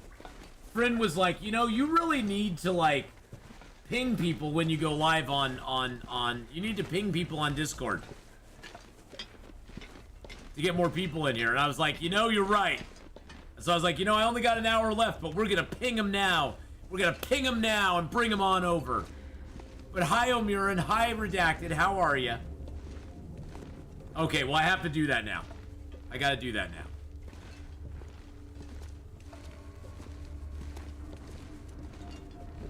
I think Mastodon is the... what is it? What was the one there that Microsoft had? What was the Mastodon is sort of the equivalent of what was that streaming platform they tried out there for a little while? See, it's so forgettable that they got it's the equivalent of that streaming platform they got Ninja and them to come over to. I don't think it'll ever have the traction that Twitter does, but you know, yeah, it's the Google Plus of Twitter clones. That's pretty much what it is. Good lord. I have so much birch. I can't put all my birch in this drawer. Mixer, yeah. Mastodon is sort of the mixer of social media things. generally I just stay off of them. I don't really care to engage like that with most things. It's just not my, it's not my bag, baby. Yeah, it's not my bag.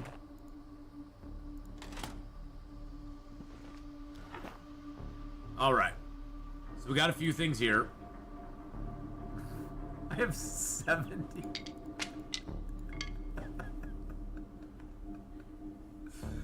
This is why I tell people when they go, God, I'm so afraid I'm gonna run out of birch. I have 77 arrow shafts, and I have another 37 birch saplings sitting in a drawer. This right here is over 100 arrow shafts, and I already have 77 already made.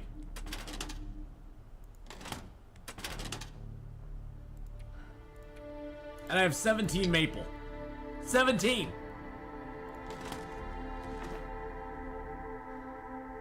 I can't even put all my arrow shafts into a drawer. I guess I can put them in here with the birch. Wow. Wow. Wow. Like, oh my God, Becky, look at her birch. Oh, and we now have 194 feathers. Yes, we are on Interloper. This is Interloper. This is what a hoarder does. This is what a hoarder does in Interloper. We go, oh, I don't have enough stuff. Well, I need to go get more stuff. I need to go get more stuff and things. Is that a can back there? That's a can back there. Now I forget, can I put a bedroll up here or not? I can't remember if I can put a bedroll up top or not. I'll give you guys night vision. Sorry, it's a little dark in here. Got a clip for me testing the YouTube clipping function? The YouTube clipping function kind of sucks, I'm not gonna lie. Oh, I can put a bedroll up there. Oh, sweet nibblers. Oh, sweet nibblins. I'll put that heavy hammer there. I'm gonna drop my extra bedroll here. Stack the bedrolls, baby. Stack the bedrolls.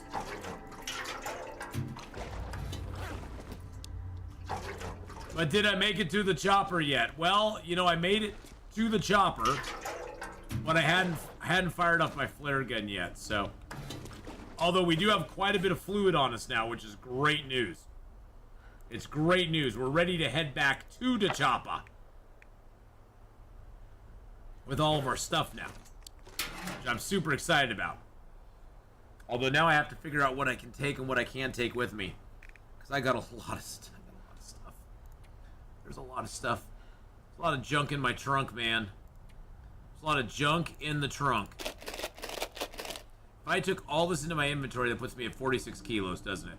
All right, so let's. I don't need the flares per se. I don't need those per se. I don't need that per se. The fishing book. Have I read that fishing book yet? If I haven't read that fishing book, I think I'll lose it. Not read. Not. I did fire the flare at the lighthouse. Yes, we did accomplish that.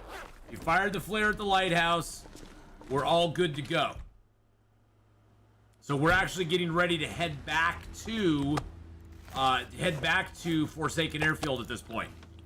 That we're setting up to do that now.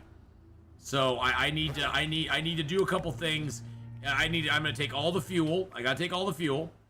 But we gotta do a few things in the next few days. I want to make a bearskin bedroll, because I think Forsaken Airfield with a bearskin bedroll is going to be way better than Forsaken Airfield without a bearskin bedroll. I want to make a bearskin bedroll. I want to craft up as many arrows as I possibly can.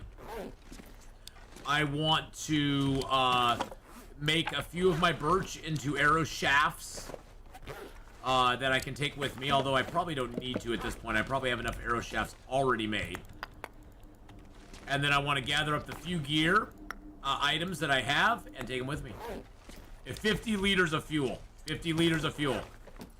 But we have quite a bit. We probably have like 6 liters of fuel already that we've scrounged up around the world. Because I have fuel here. I have copious amounts here. This is probably what? Let's see, 0.33. That's like 0.6. So that's 1. I have a little over a liter here. I've got, in here I have 2 and 1.5. So I have about 5 right here. Plus I left about 3 already in Forsaken Airfield. So we have a good quantity already saved up. And then we just got to go fishing. We got to go to Forsaken Airfield, gather a bunch of fuel, and go out and get some fishing done. We gotta go get some fishing going on. That's what we gotta do.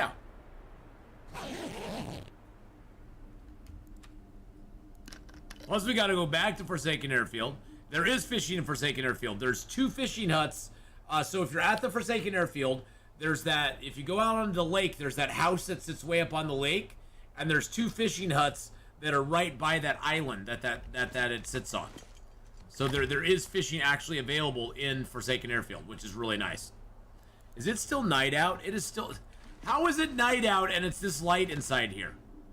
How is that a thing? How is that a thing? I still just do not understand how that's a thing. But fishing is allowed, yes. Fishing is mandatory when it comes down to it. I got more birch and maple here in here.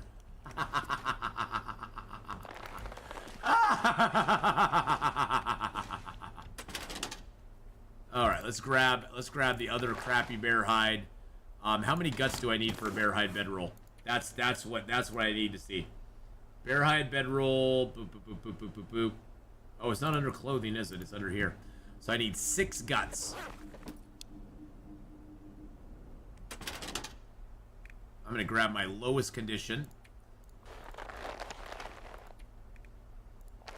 There we go. Scooch you over to the table here. There's the workbench. Make sure we got plenty of water in us. I mean, did you get the permission of the Wildlife Commission to fish? Oh no, heck no, I never get permission. I would rather ask for forgiveness than ask for permission. Fully explored AC. I'm in the process of moving all my stuff from AC to Timberwolf Mountain. Oh, and see, that's what I was worried about. We got the cabin fever risk now. Son of a biscuit. That's what I was afraid of. I knew we were getting close.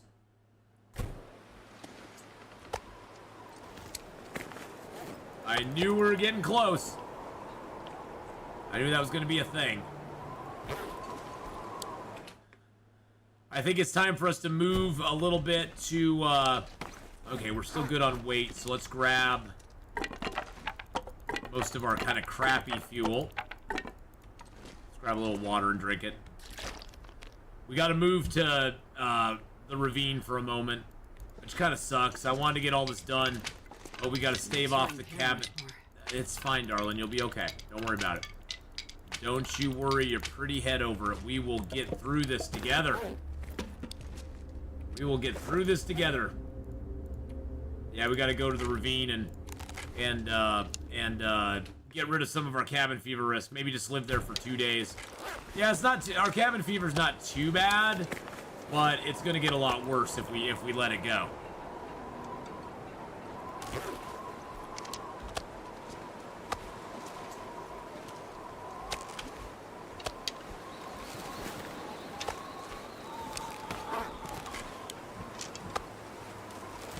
We'll take a few honks of meat with us as well.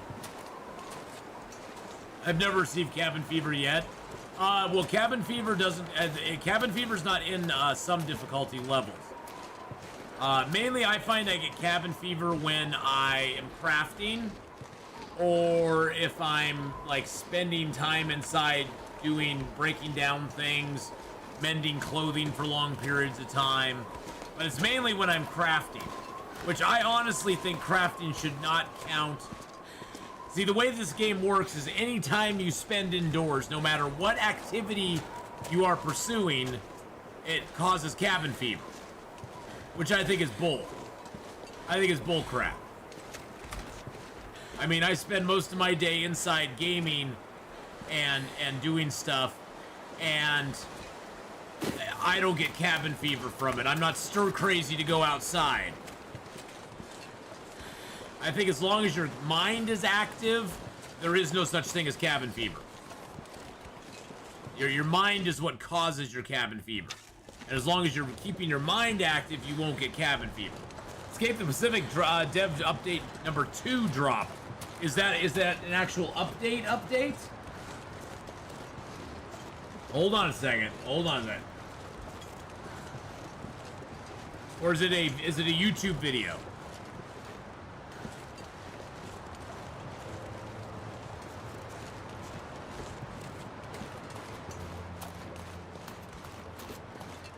It's about the what's about to come out next. Oh, is it? So it is on. It's on YouTube. Oh, snap-a-doodle day. Hold on a second. Hold on.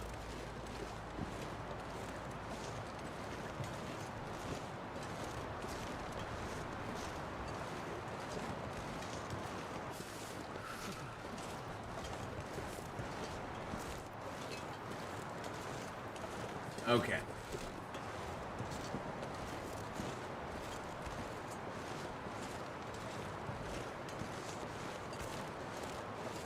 I'm not seeing it.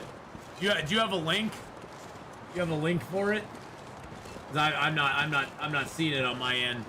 I'm not being able to do a real in-depth look for it though either. So, if you have a link for it, that would be awesome.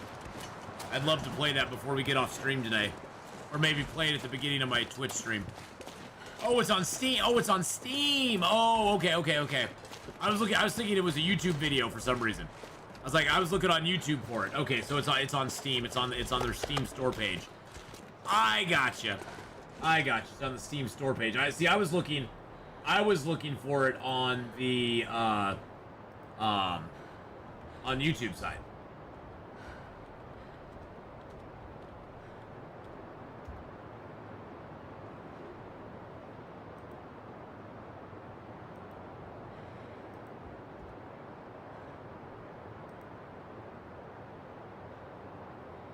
Boopity boo, boopity boo. Dev update number 2. Okay, here we go. Okay, you guys are gonna have to bear with me because I'm gonna look at this real quick. You guys are gonna have to bear with me because I'm a little obsessive about this game, and I love Escape the Pacific. So, dev update 2. Long time no see. Check out what the team's been up to. Here's what next at the moment. Fiber, creating proof of concept for adding more fiber sources, designing new 3D fiber models and icons, copywriting of text, designing spawning system to spawn fibers from bushes, creating proof of concept for crafting rope from a new fiber type, excellent, vine stems, creating proof of concept for vine stem spawns and growing based on random generator, creating proof of concept for crafting rope of the new vine stem, ivy vines, rope, strong and long. Whoa, ladies. Adding new recipes for creating strong ropes. This is the one I'm most excited about, boys and girls. Anchor mechanics. So we can actually anchor our raft in the game. So we can actually anchor it. Designing anchor systems to allow attaching on water vessels. Designing lowering and retrieving systems. Designing anchor rope extension and shortening system. Design mechanics to allow anchors to keep the raft in place when it's lowered. Designing multiple anchor systems to allow for the use of multiple anchors in case the raft is for bigger size. And then there's a small anchor that they're designing as well as a big anchor and a tiny anchor. Adding rope to the collectible mechanic and allow it to spawn in chests and across the Pacific. That's awesome. Creating proof of concept to add rope requirements. Oh, that is amazing. See, it's stuff like that when a company takes the time and effort to actually put like little quality of life stuff in a game like that. Mwah. It makes me very happy. Makes me very happy. Will it be a modern anchor or a classic? I could go for some Walter Cronkite or Peter Jennings. Oh, and that's the way it is. I love Walter Cronkite back in the day. My dad was so sad when Walter Cronkite left the news. When he left the 6 o'clock news, my dad was so sad about it. I remember watching Walter Cronkite growing up. I mean, he was the newsman. Oh, we only had an hour left on this book to go. Why did we not finish this book? There was only an hour left. And that got us fishing 3. Wow. Hey, at least we have a better chance of catching fish. Well, hey, that worked out nice. Can we get a mag lens fire going here by chance? No. Am I inside the warm? But no, I'm in the, oh wow, it's actually nice weather out. Okay, we're gonna go harvest this deer since it's positive 2 degrees out right now. Yeah, we're just gonna harvest this bad girl up because we aren't even getting cold. Wow. Alrighty then.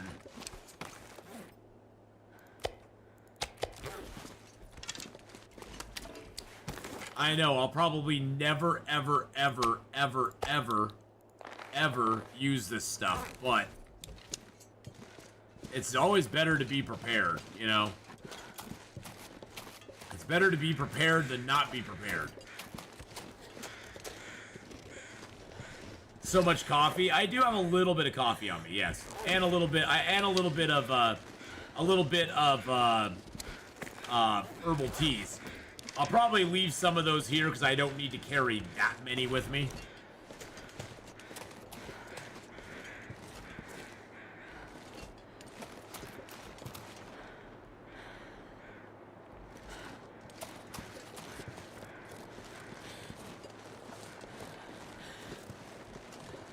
Mr. Deer, bring me a dream. Make it the yummiest that I've ever seen. Put your head down so I can shoot you in the clovers.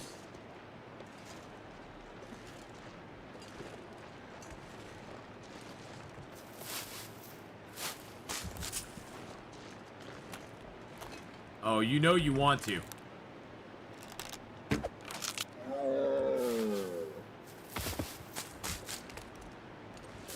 I had to. I'm sorry, I had to. It was just, it's a deer and he was right there. He's right there. He was asking for it. He had it coming. We all have it coming, kid. He had it coming, I swear, he had it coming. We all had it coming. We all have it coming, kid. 12.5 kilos? I'm hoping. I'm hoping it's gonna be a good 12.5 kilos. Come on, I mean, news has always had some opinion in it. It's always had some opinion in it. You can't have completely neutral, unopinionated news. I get that. But I think there was way less opinion back in the day than there is now. I think now most news is all opinion. It's all opinion news, which is great. There's a huge market for opinion news. It stirs great debate, you know, and that sort of stuff. So there's definitely a market for that. But it'd be nice just to have news where they're just telling you what's going on, and that's why I like local news a lot. Local news tends to be more, they kind of tell you what's going on in the community, and you can kind of go from there.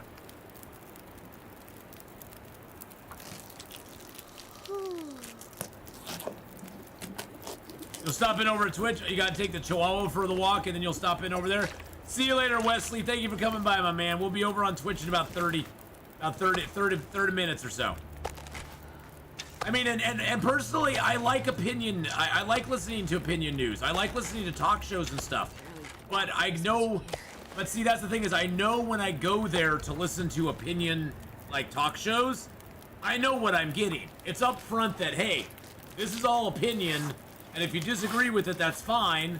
You know, back up your disagreements with facts and logic, and you know, we'll go from there. We can have a good debate over it.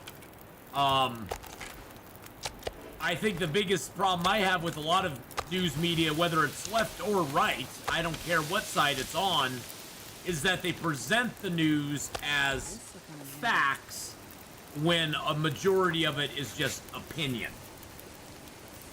And, you know, and there's some news broadcasters that will come out and say, hey, this is my opinion.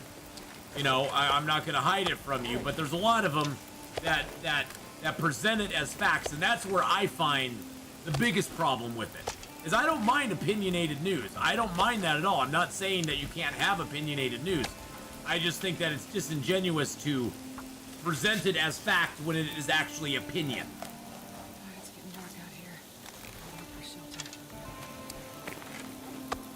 And I think also the biggest problem news media has these days is that there's it's a 24-hour news cycle.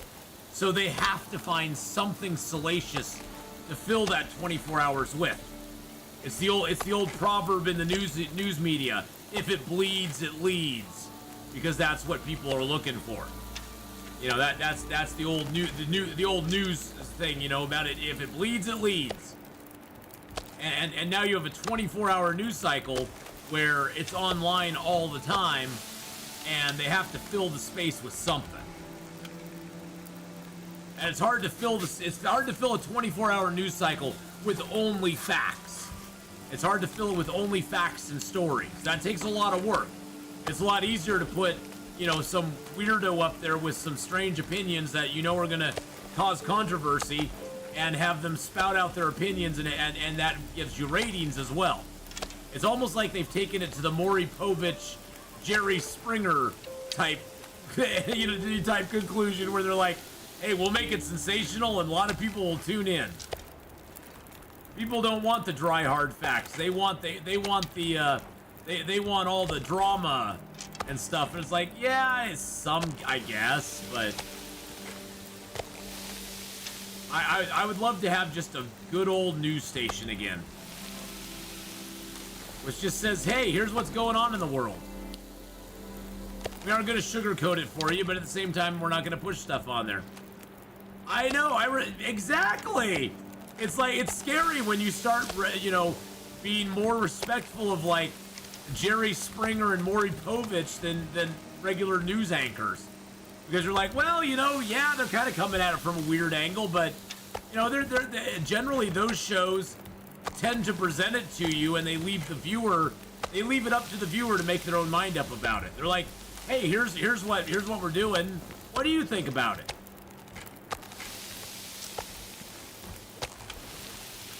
Here's what's going on. What do you think's going on with that?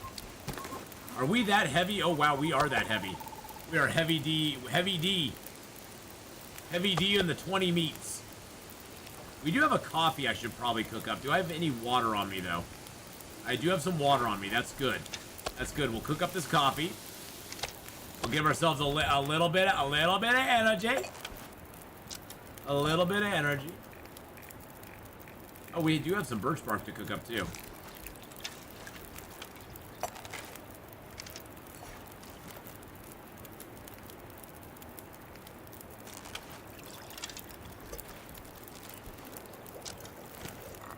You are the father.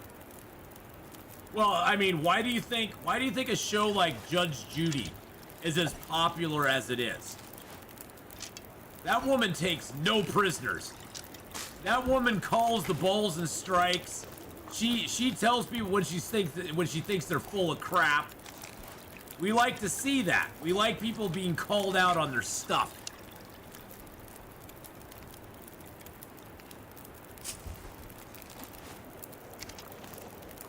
Somebody's never done a maternity test.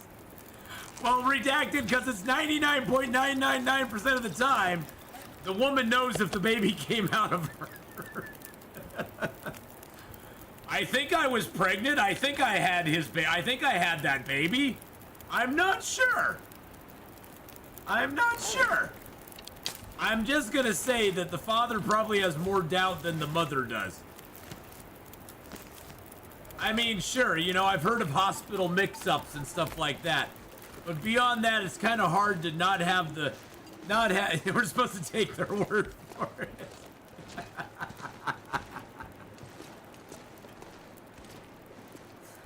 Yes, we're supposed to just take her word for it. That she is the mother. I think the mom generally has a better idea if the baby, like, actually came out of her body. I know that's a controversial statement. I know that could get me canceled tomorrow. But I think in general, I'm just saying generalities. The mother probably has a pretty good idea if she birthed the kid. I know, it's shocking. I know how controversial a statement like that can be. And so I'll put that warning right up ahead there. Is the chopper the big objective? Yes, the chopper is the big objective. We've already fired the flare gun off at the lighthouse like we needed to. So basically, Passe, the story behind this character is that Astrid woke up in Hush River Valley not quite knowing what was going on. Not quite remembering a lot of things. Her memory's really spotty for some reason. A couple things she did remember, though, is that she's part of a research team that was on Great Bear Island, that if things went wrong, she was told that she needed to get to the lighthouse in Desolation Point and fire a flare gun off to alert the mainland that she needed a pickup or a dust-off, a rescue. And then then once done with that, she needed to get to the Forsaken Airfield and get to the airfield and get 50 liters of fluid there, 50 liters of fuel ready, so that when they arrive, that there will be enough fuel for them to make the journey back. In addition, once we actually went to the airfield already, and we found this transceiver there and a receiver, and we were given clues as to what's going on with the actual group that we're part of. And so we're also trying to figure that out. And so far, we've been able to get a lot of clues as to what happened to us.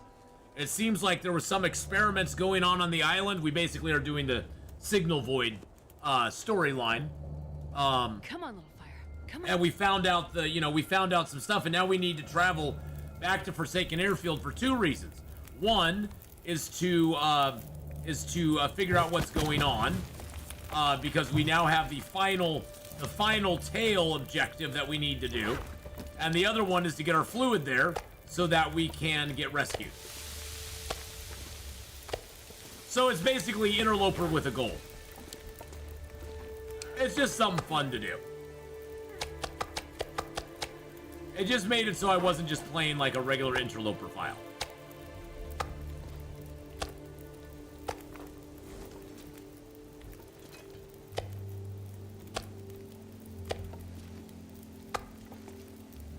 So this is the only game. Oh no.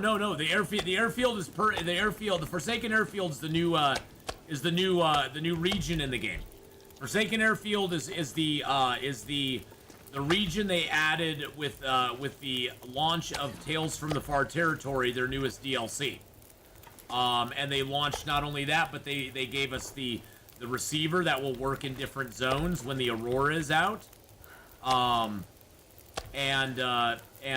they gave us transceivers that we have to fix in different zones as well, that make the receiver work. So once you get the transceivers fixed in certain zones, the receivers will start working and start pointing you towards different things. And they can either point you can see down below there's a little canister. It can either point you to canisters, or it can point you to hatches. And so you have to use it during the Aurora to find those.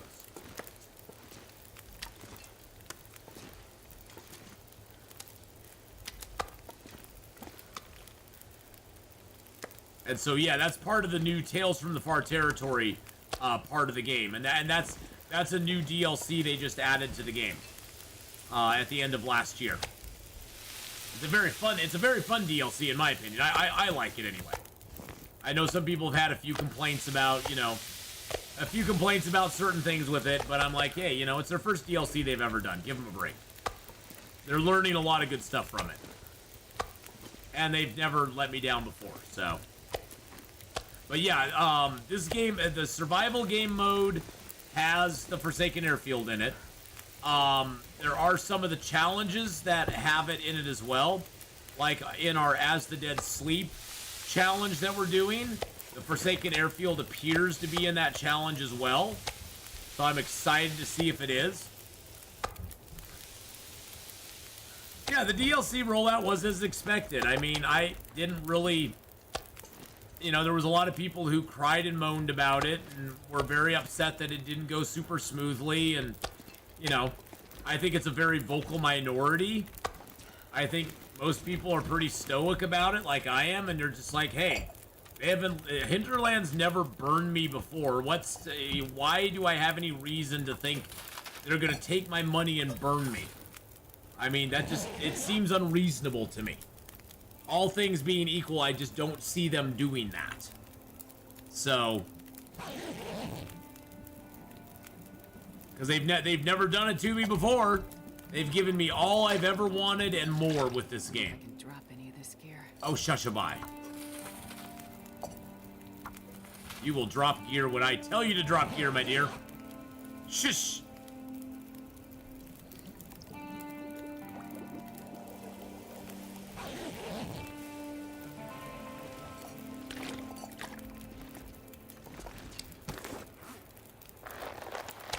I mean, I will be a critic of a game if I feel the devs have burned people on it.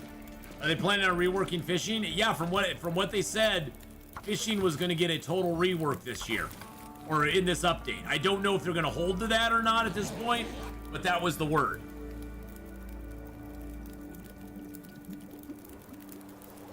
So yeah, fishing was supposed to be reworked, definitely. Now, you know, and I have held companies to the fire before. I'm not a fan of Stranded Deep for reasons I've gone into many times. I just think the company that created it did a good job in the beginning, and then they kind of took their money and ran. And I have had no respect for them since then. Even though they quote unquote finished the game, I haven't had any respect for them since then.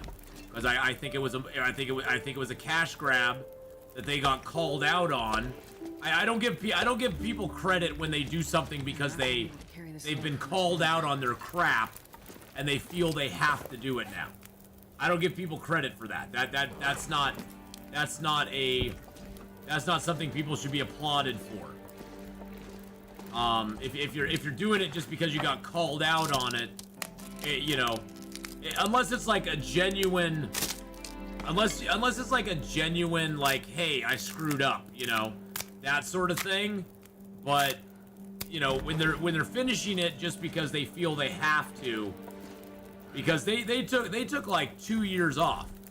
Oh, Among Trees was a beautiful game, and they screwed everybody over too. But again, they got their money. They got their money from Epic Games. This is another reason I have a problem with exclusivity on platforms, is they got their payout from Epic Games, and they were like, well, hell, we don't really. I mean, we've made our money. We could put thousands and thousands of more dollars into this game, and you know, thousands of man hours of work, or we could just leave it the way it is and put out a few little updates and call it good, and say, look, we finished the game. And that's what they decided to do. That's why payouts from, you know, companies like Epic I kind of am disgusted by, because it almost incentivizes game devs to take the easy way out and, you know, take a shortcut basically to get paid. But then again, it also separates the passionate creators from the posers, which is probably a good thing, because a poser is always going to be a poser. No matter how they try to hide it, they're always going to be a poser. And so I guess it's better to have them exposed in the early part of it than go through a year or so, or 2 years like I did with Stranded Deep, and then get bailed on after that. That's why for me, the Gamers for Gamers team that's behind the Escape the Pacific, especially Radu, I applaud them, because they've been plugging away at their game for several years. They keep updating it, they keep giving it better stuff, they keep expanding it, making it a better game overall. The game price has stayed the same. It's a $15 game, and I try to push it to my viewers as much as I can. because I believe in them. I believe they are doing a quality job. And yeah, is the game perfect? By no means, no. Is it ready for full release? No. But for an alpha, sort of beta game, it's really good. It's playable. It's fun. It's relaxing. It's an enjoyable survival adventure. And when I play it tomorrow, you'll see that. I'll be playing that on Twitch tomorrow. And I love Radu and the team over there, and they've been very kind to the stream as well. They've actually come by our stream on Twitch and just hung out with us and been like, hey, what ideas do you guys have? Hey, what do you like? What do you not like? You know, that sort of stuff. And they've even, when they came by our stream one time, they actually fixed some bugs for us on the fly. We ran into a bug where something wasn't working right, and he was like, oh, dude, hold on a second. And he came back like 20 minutes later. He's like, I think I got it figured out. Restart the game and see if it works. Restarted the game and he'd fixed the bug. I was like, holy crap. I was like, damn, that's pretty cool. I mean, it was fun. I mean, I've had good interactions with them. And yeah, I am partial to them. I'm biased in that way. But that's to me the hallmark of a good developer is one that will go that extra mile. That will make that extra effort. Especially when they're talking about an alpha or beta type launch and they're asking money for it. I mean, it used to be alpha and beta testing was something that developers would beg the public to come and help them, and they'd give them advanced copies for free just to alpha and beta test their stuff. It wasn't something people had to pay for. And now alpha and beta testing is done on a paid basis. You pay to be an alpha or beta tester of games. And yes, that has opened up the possibility for smaller developers to get into the field and be able to be part of the gaming sphere. But at the same time, there's been abuses done as well. There's been people who've taken advantage of that and advantage of people's excitement about a game to sell them on something that is not exactly what they are, I don't know, expecting or buying. Looking at you, No Man's Sky. Looking at you, Among Trees. Looking at you, Cyberpunk 2077.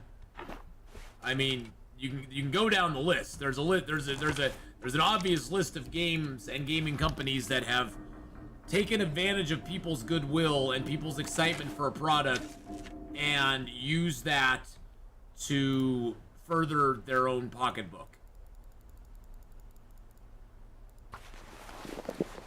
Honestly, though, it's on us as consumers to be smart about it and not be suckered in, I guess, by our own excitement. But, you know, us nerds, us geeks, we love getting excited about stuff. Not gonna lie. I love to get excited about stuff. It's easy to suck me in sometimes. I see something, I'm like, ooh, shiny. That looks very cool. I want to try that out. I'm gonna craft all day, craft all night if I can. Now the sun's down now. The sun will go down forever.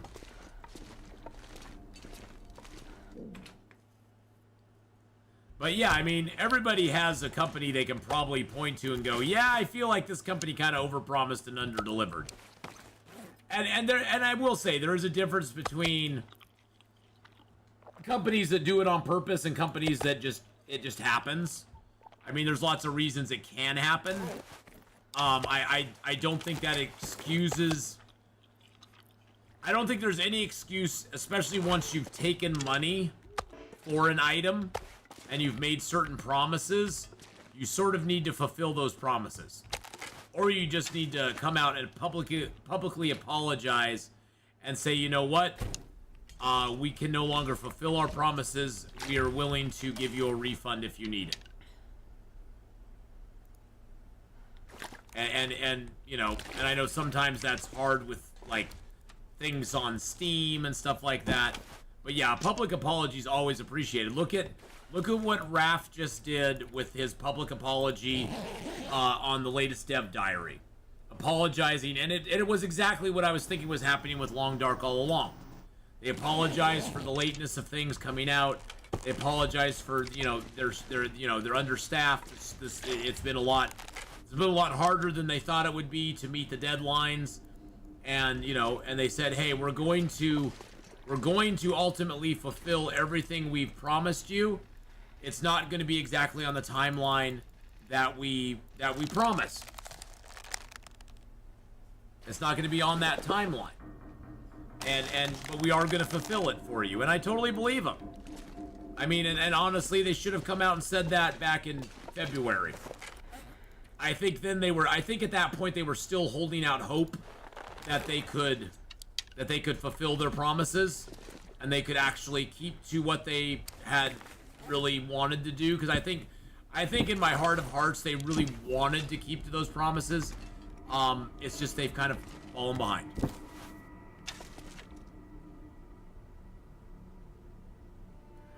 See, and I take a completely different look at Raph.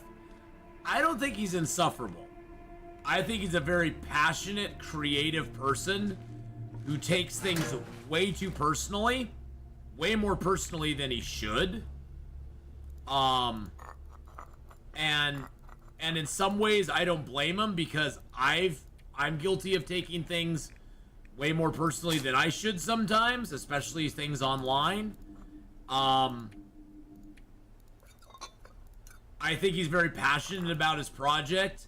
I think in some ways he may kind of resent that the survival deep down inside.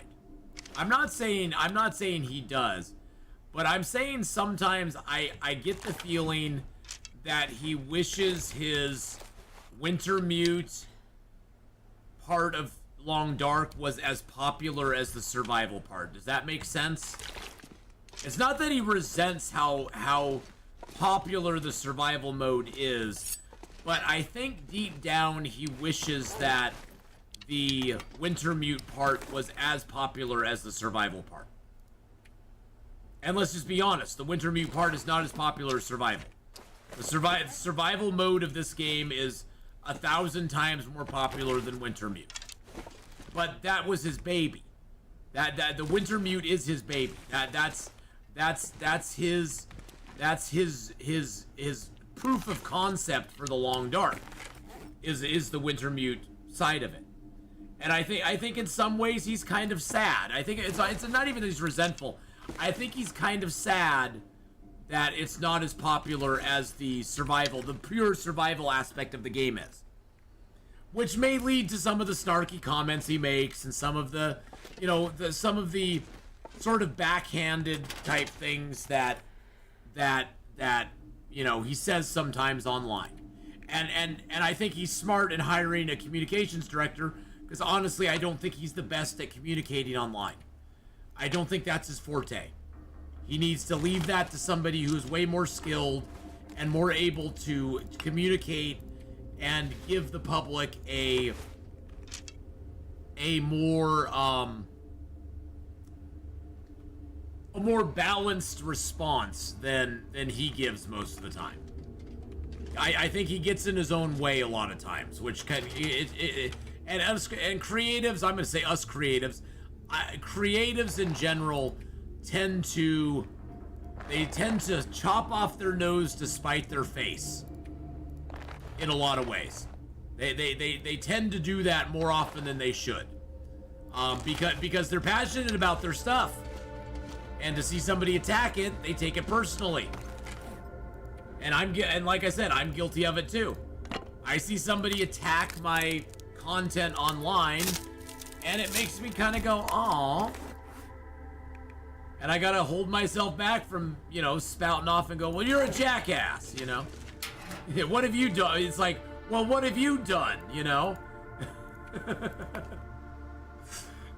one of those things where you got to watch yourself. You got to remember that stuff online is kind of forever. Barely walk with this People have a long memory online. People have a long memory online. And even if you go back later and you delete it or edit it or something like that, people are gonna remember it. It's gonna be there.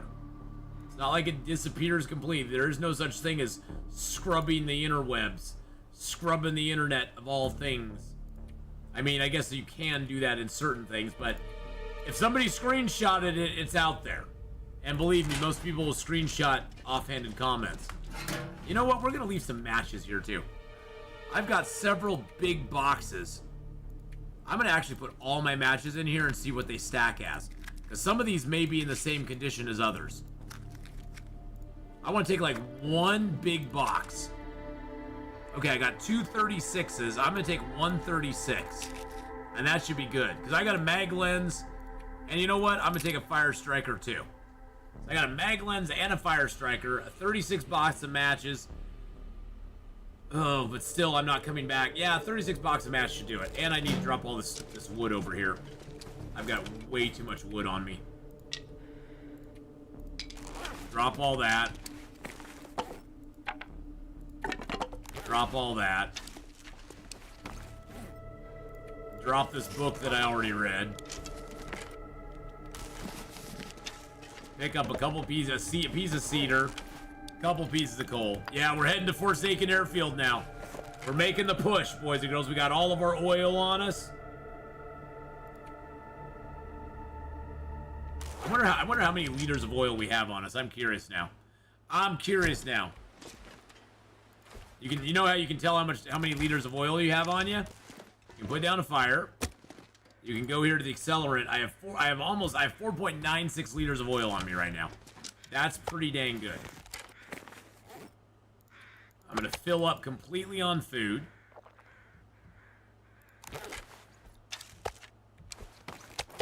The sad thing is we're at the end of our trip together today, boys and girls.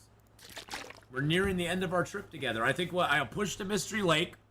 I want to get to the camp office if I can. I do have my secondary bow on. I got my primary bow, and I've got a secondary bow at 98%. I've got 25 arrow shafts. I've got a maple that's already cured on me. 25 arrow shafts is probably more arrows than I'll need for the rest of the game. Just being completely honest. We're leaving behind over 150 arrows worth of arrows. Probably almost 200 arrow shafts at the Carter Hydro Dam. That's how many arrows we have right now. How many arrow shafts we have available to us. It's nuts.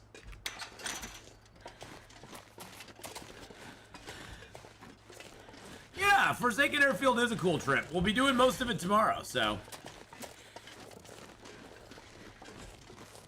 I think the receiver should be like 1/4 of a kilo at most.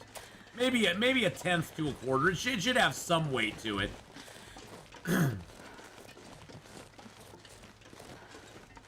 Oh, about the fuel. Oh, the fuel. Yeah. Yeah, you can always tell how much fuel you have on you by that.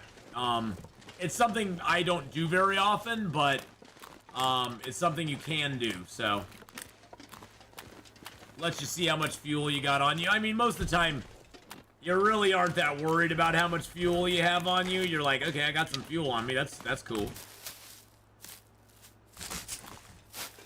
We'll definitely pick up the cattails, because why not?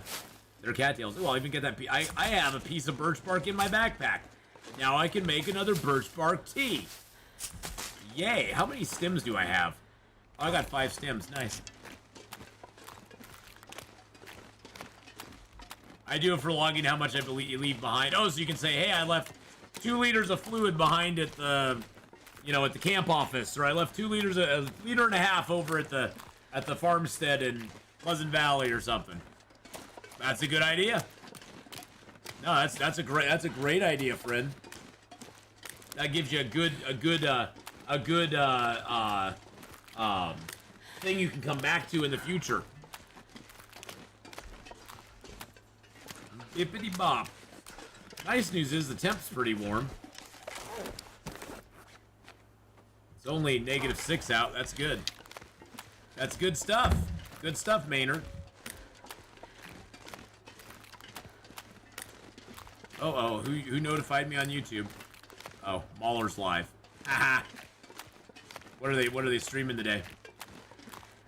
I actually got a YouTube thing. Cinema Wars. Wins versus Sins on Doctor Strange. Oh, God. That's going to be a great one. That'll be about an 8 to 10 hour EFAP. There's a channel here on YouTube I'd love to recommend to y'all. It's Mauler and Fringy and Rags. They do a show called EFAP. It's Every Frame a Pause. And they basically break down other videos, movies, TV shows, reaction videos, that sort of stuff. And they analyze them. And they analyze them, in my opinion, pretty objectively. It's a pretty objective analyzing of stuff. They did a really great one on Arcane, the animated series on Netflix. They did a really great one on Arcane. They took hours to go through all the episodes, and they paused it. They showed you cool stuff. They were like, hey, did you see this? This was a really neat thing they did. It was a really cool moment that they did here. Yes, EFAP. Yes, EFAP. Yeah, I know what it sounds like, but they're really good. They're a great group. I love their stuff. They are critical on a lot of things too. They're no holds barred critical on stuff as well. But oh good, I have it muted. But let's see here. See if I can pull up Mauler's channel. There he is. Mauler.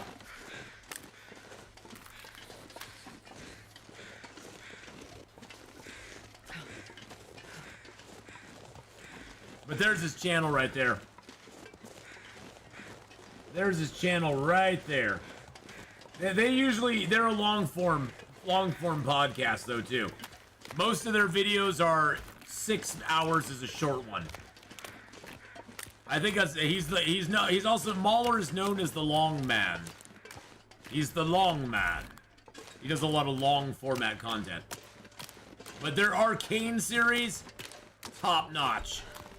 I loved it. It made me actually go back and watch Arcane again so I could hopefully see some of the stuff they were talking about.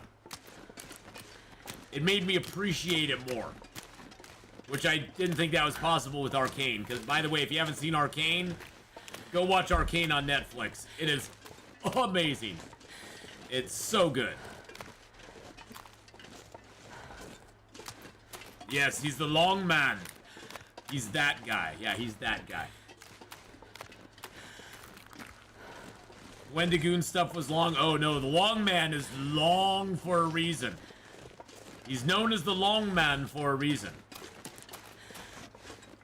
I think I like them too because they'll be talking about something a lot like me. They'll be talking about something, then they'll get off on a tangent. And they'll go on a tangent for like 40 minutes. And then they'll come back to what they were talking about before.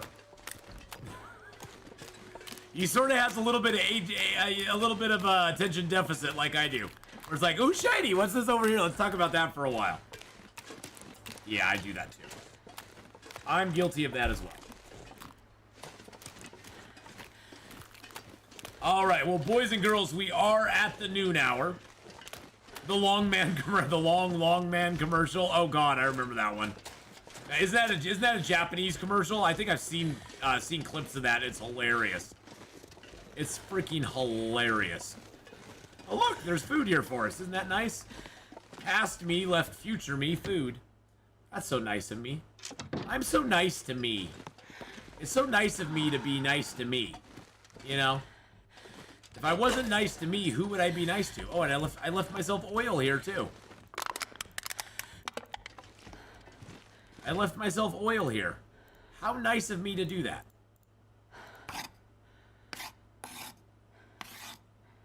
Let's craft up a few more arrows since we're here. Yeah, I saw it. I walked right by it, and then I was like, oh, wait, there's fuel on the counter. Well, that was nice. Long man.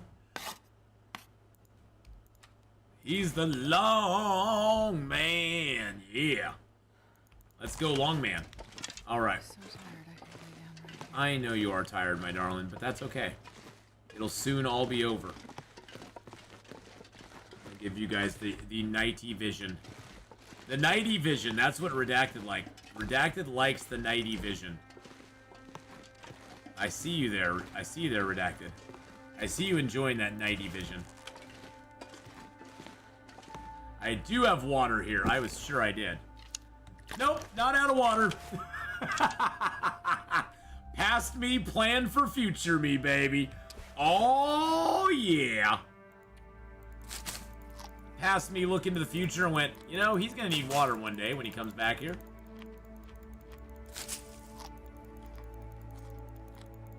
And it was like, yes, I did. Oh, I was out of water, but not anymore. Not anymore. That got taken care of. That got squared away. Well, boys and girls, we are at the end of our fun for this day. We will be back tomorrow, same bat time, same bat channel, 8 a.m. Pacific, 11 Eastern. We'll be back here on YouTube, picking up this run, basically, virtually, right here. We're picking it up from right here. And we will be continuing this run. What do we have in there? Seeing what we had. Did I read that fishing book? I did read that fishing book. Excellent. We'll be picking up right here, and we'll be heading off to, yes, 5 p.m. in England. 5 p.m. for England. I'm going to zone out and then come back in and get my save point real quick. Oh, while we're out here, you know what? Yum, yum. You know, it's always better when it has a little bit of that moldy stuff on it. A little bit of mold always helps. Yeah, I had to turn night vision off there. And let's drink. This way we'll be full of water, full of drink. We'll zone back in. We'll call that our save point. I even have more bear meat here. I have more bear meat here. There's more food here. That's why I save stuff like that. But anyway, we're gonna be over on Twitch in about 15 minutes. I'm gonna go take a potty break. I'm gonna go grab a snack to eat. I'm gonna get a drink to drink. I'll probably get the stream started over there, and I'll just be on the startup screen. We're gonna be doing 7 Days to Die. We have a Horde night coming up. We're on day 34, and night 35 is gonna be a Horde night. We're gonna play 3 days. We're gonna play through the Horde night and the day after the Horde night, and then I'm gonna be driving later this evening because Saturdays are a really good driving time. According to my Appity app, Saturday evenings are a good time to drive if they can get their app figured out. Their app has been garbage lately. Starting about 6 or so. It starts going up at 5, but about 6 to 11 is the biggest time. So we're gonna go out driving tonight. That'll be fun. But thank you everybody for coming by, hanging out. I'm definitely, friend, going to take your advice and at everybody on Discord when I go live on YouTube. And also probably do the same thing on Twitch. Just put out an announcement, or on Twitter. Put out an announcement there as well. But thank you, everyone, for coming by and hanging out. It's been a lot of fun. I will see you later on the Twitch side. If I don't see you later on the Twitch side, I'll see you tomorrow, hopefully. And we'll be continuing this run and having fun with it. Until then, have a great one. Bye-bye.